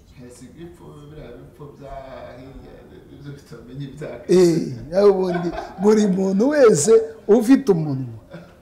Abana banjye ntabwo bize teoloji n'abana batoya nk'abandi, ariko bakiri na bato cyane ubwo bamaze gukora. Bakiri na bato cyane bajyaga mu rusengero bagakoresha imvugo batashye. Ngo igiterane twagiyemo ngo uriya mukozi w'Imana yadupfunyikiye. Iyo mvugo nayumvanye abana banjye, ngo yadupfunyikiye amazi. Ize bite ngo inyigisho ze ngo imyigishirize ye ngo yadupfunyikiye. Ntabwo bigeze biga ishuri rya teoloji, ariko iyo bamenyereye kurya inyigisho nzima, iyo bahaye ibipfuye barabimenya. So ngarutse rero mu myigishirize, iyo umuvugabutumwa ahagaze imbere y'abantu agasoma icyanditswe, agakora ubusesenguzi bwacyo, cya kindi twise gusobanura, interpretation, agakora ubusesenguzi, akavuga wenda amateka mu ncamake, akavuga wenda aho cyicaye, context yacyo, yarangiza akatwereka ibintu by'ingenzi icyo cyanditswe kitwereka, kitubwira. Dore mu murongo uyu n'uyu n'uyu haravuga iki, dore igitekerezo kindi ngiki, dore ikindi gitekerezo ngiki. Urabona ko ari mu gusesengura. Akaza gusoza avuga ati icyo Imana itwigisha muri iri jambo ni iki. Umuntu uwo ari we wese wabaye mu rusengero rwigisha Bibiliya amenya ko iyo nyigisho ari inyigisho nzima. Turimo turatandukanya inyigisho nzima n'inyigisho zipfuye. Inyigisho ipfuye rero ni wa muntu uhagarara kuri aritari agasoma ijambo ry'Imana muri Zaburi, niho mbumbuye Zaburi. Uwiteka ari ku ngoma, amahanga, Zaburi 99. Uwiteka ari ku ngoma, amahanga ahinze imishitsi, yicaye ku bakerubi, isi iranyeganyega. Isi igira gute? Isi igira gute? Muhaguruke tunyeganyege. Isi igira gute? Bwira mugezi wawe utinyeganyega. Abantu bamenyereye ko isi iranyeganyega, igiye gutigita, yarangiza akirukanka akava hariya akagera hariya agasubira hariya. Isi iragira gute? Muri iyi minsi isi iragira gute? Noneho yarangiza agatangira kuvuga current affairs, akavuga ibyabaye Kongo, akavuga ibyabaye muri Nigeria, akavuga ibyabaye mu Burayi, akavuga ibyabaye muri Aziya, urumva, akavuga ibyabaye ahakora, akavuga ibyabaye aho yiga, akavuga ayo makuru yose. Yarangiza akabwira abantu b'Imana ati mutange amaturo mutahe. Umukristo wamenyereye kurya neza abakwiriye kubaza ati ntanga yiki, ko ntahiye aho ntanga yiki, urumva.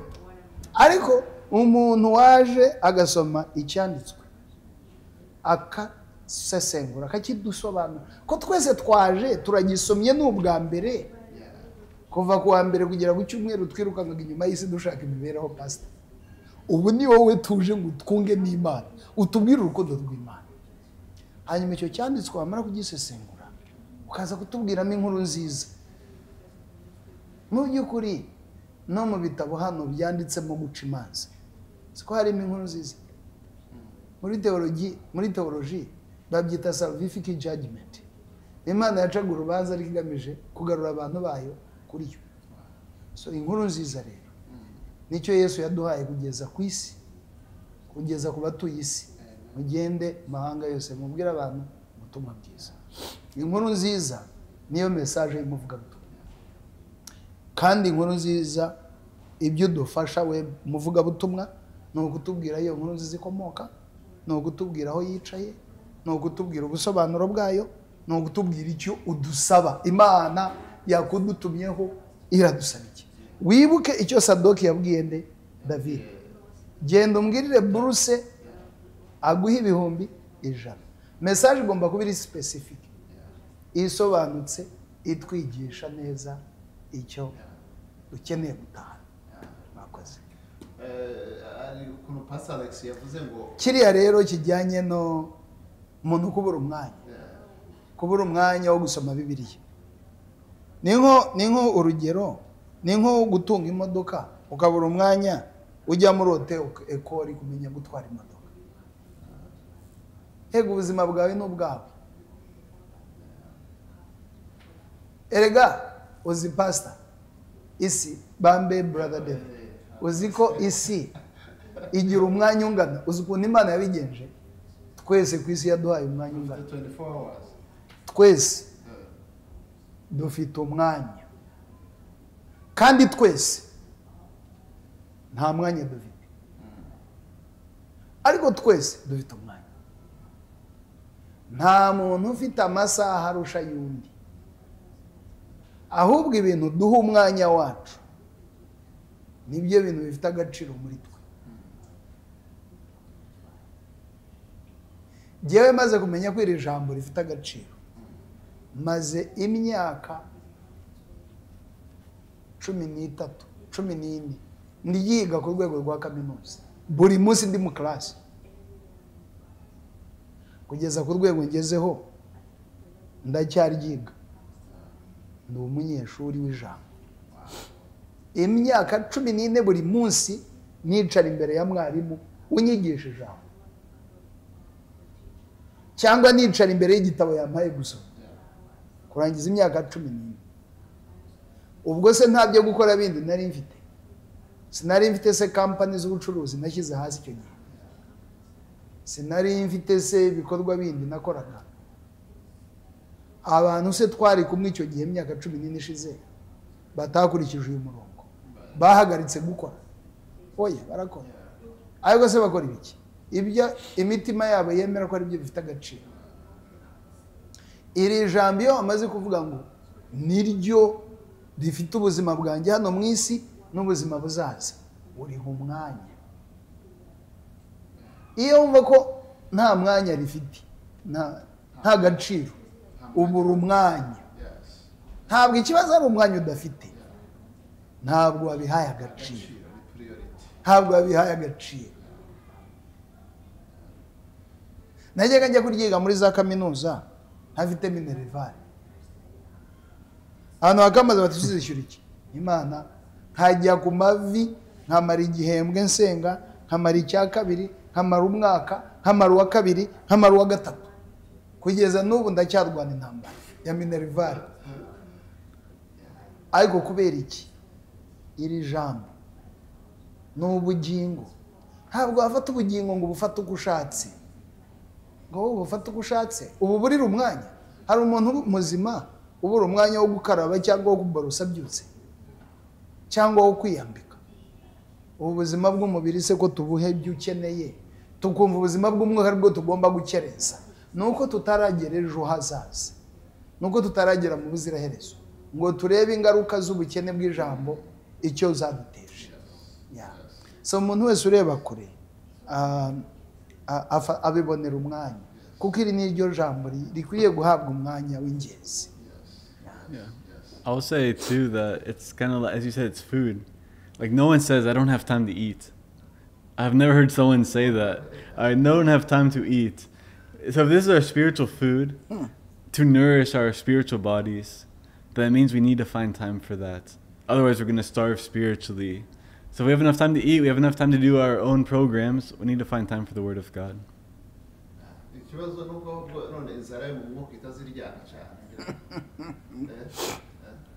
The spiritual hunger is not as physical hunger. That's the problem. Yeah. It's even more important though. Iraryana ahubwo irya abazima bafite ubuzima bw'umwuka. Iyo udafite ubuzima bw'umwuka, sibyo? Ntabwo yumva umera kimwe nk'umuntu wapfuye. Iyo umuntu ari muri sirikeye cyangwa ari muri morgue cyangwa ari mu mva, ntabwo wamubwira ngo saa sita zirageze ngo ugiye kumva ngo umubwire ngo mwenye ngo kungo byuka turye. Aba yapfuye nta nzira afite. N'ubuzima bw'umwuka iyo butariho, iyo ubuzima bw'umwuka bwacu butariho, ntabwo tugira inzara y'umwuka. Ariko inzara y'umwuka ni y'ukuri ku buzima bw'umwuka nk'uko bimeze ku buzima bw'umwuka.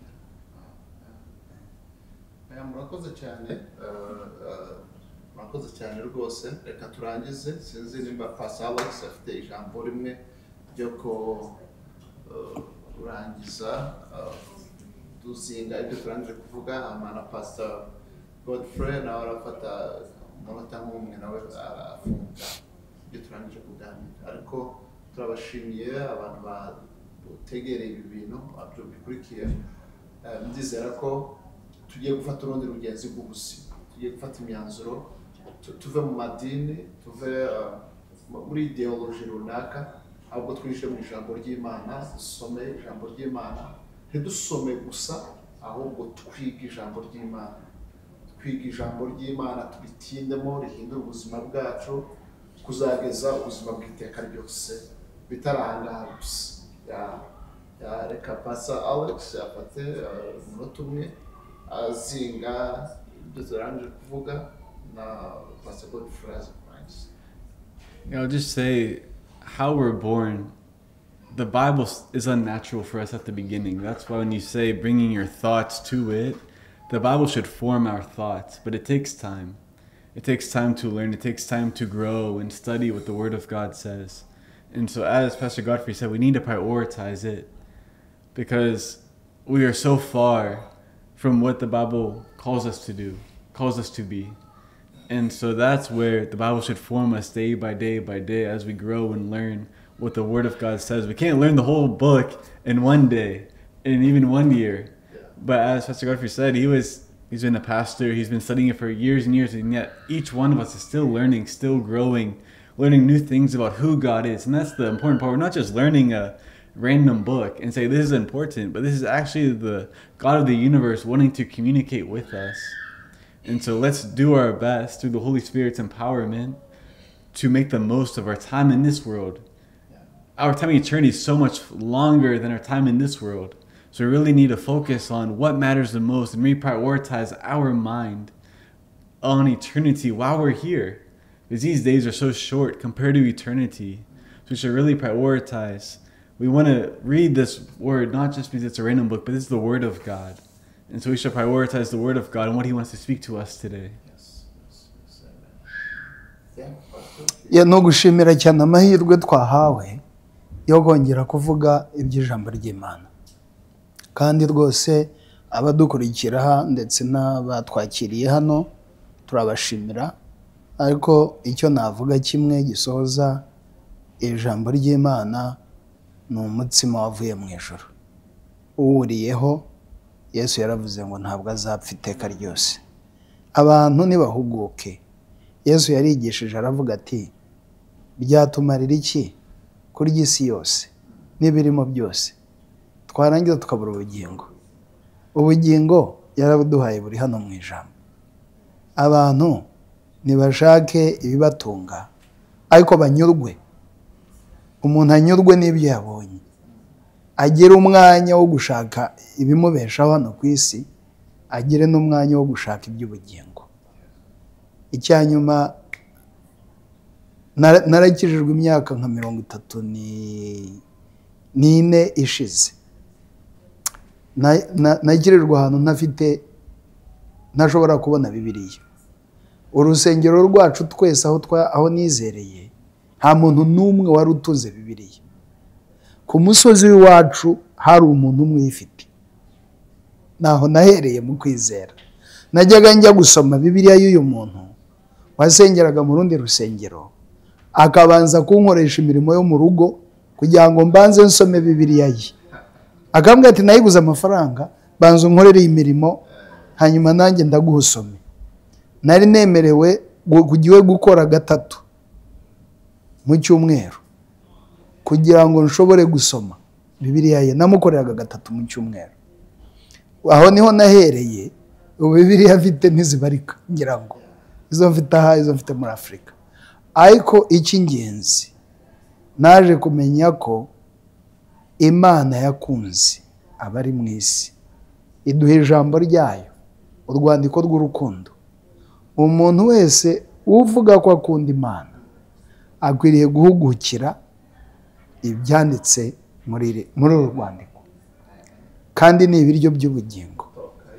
Rero icyo nashoboye kumenya, mfite ishyaka ryo kugiha abandi, ariko wibuke ko nanjye nyiri mu nzira yo kuryiga. ariko icyo namenye mfite ishyaka ryo kugiha abandi. Icyo Pastor Alex yamenye afite ishyaka ryo kugisangiza abandi, n'undi uwo ari we wese wumva afite iryo shyaka. Abantu bumva bafite ubwo bukene batwegera, ariko mushobora no kwegera n'ahandi batanga iri jambo. Iri jambo murihugukire, ni ijambo ry'ubugingo. Uzi gutunga imodoka zitabarika muri Amerika cyangwa n'ahandi ku isi, ugatunga amazu, ukuzuza amafaranga muri banki, ugasigara umutima wawe harimo ubusa, nta jambo ririmo, kandi uvuga ko ukunda Imana. Murakoze. Murakoze cyane. Ubundi tubatumira muzongera tukitabe. Thanks. Thank you. Thank you. Thank you.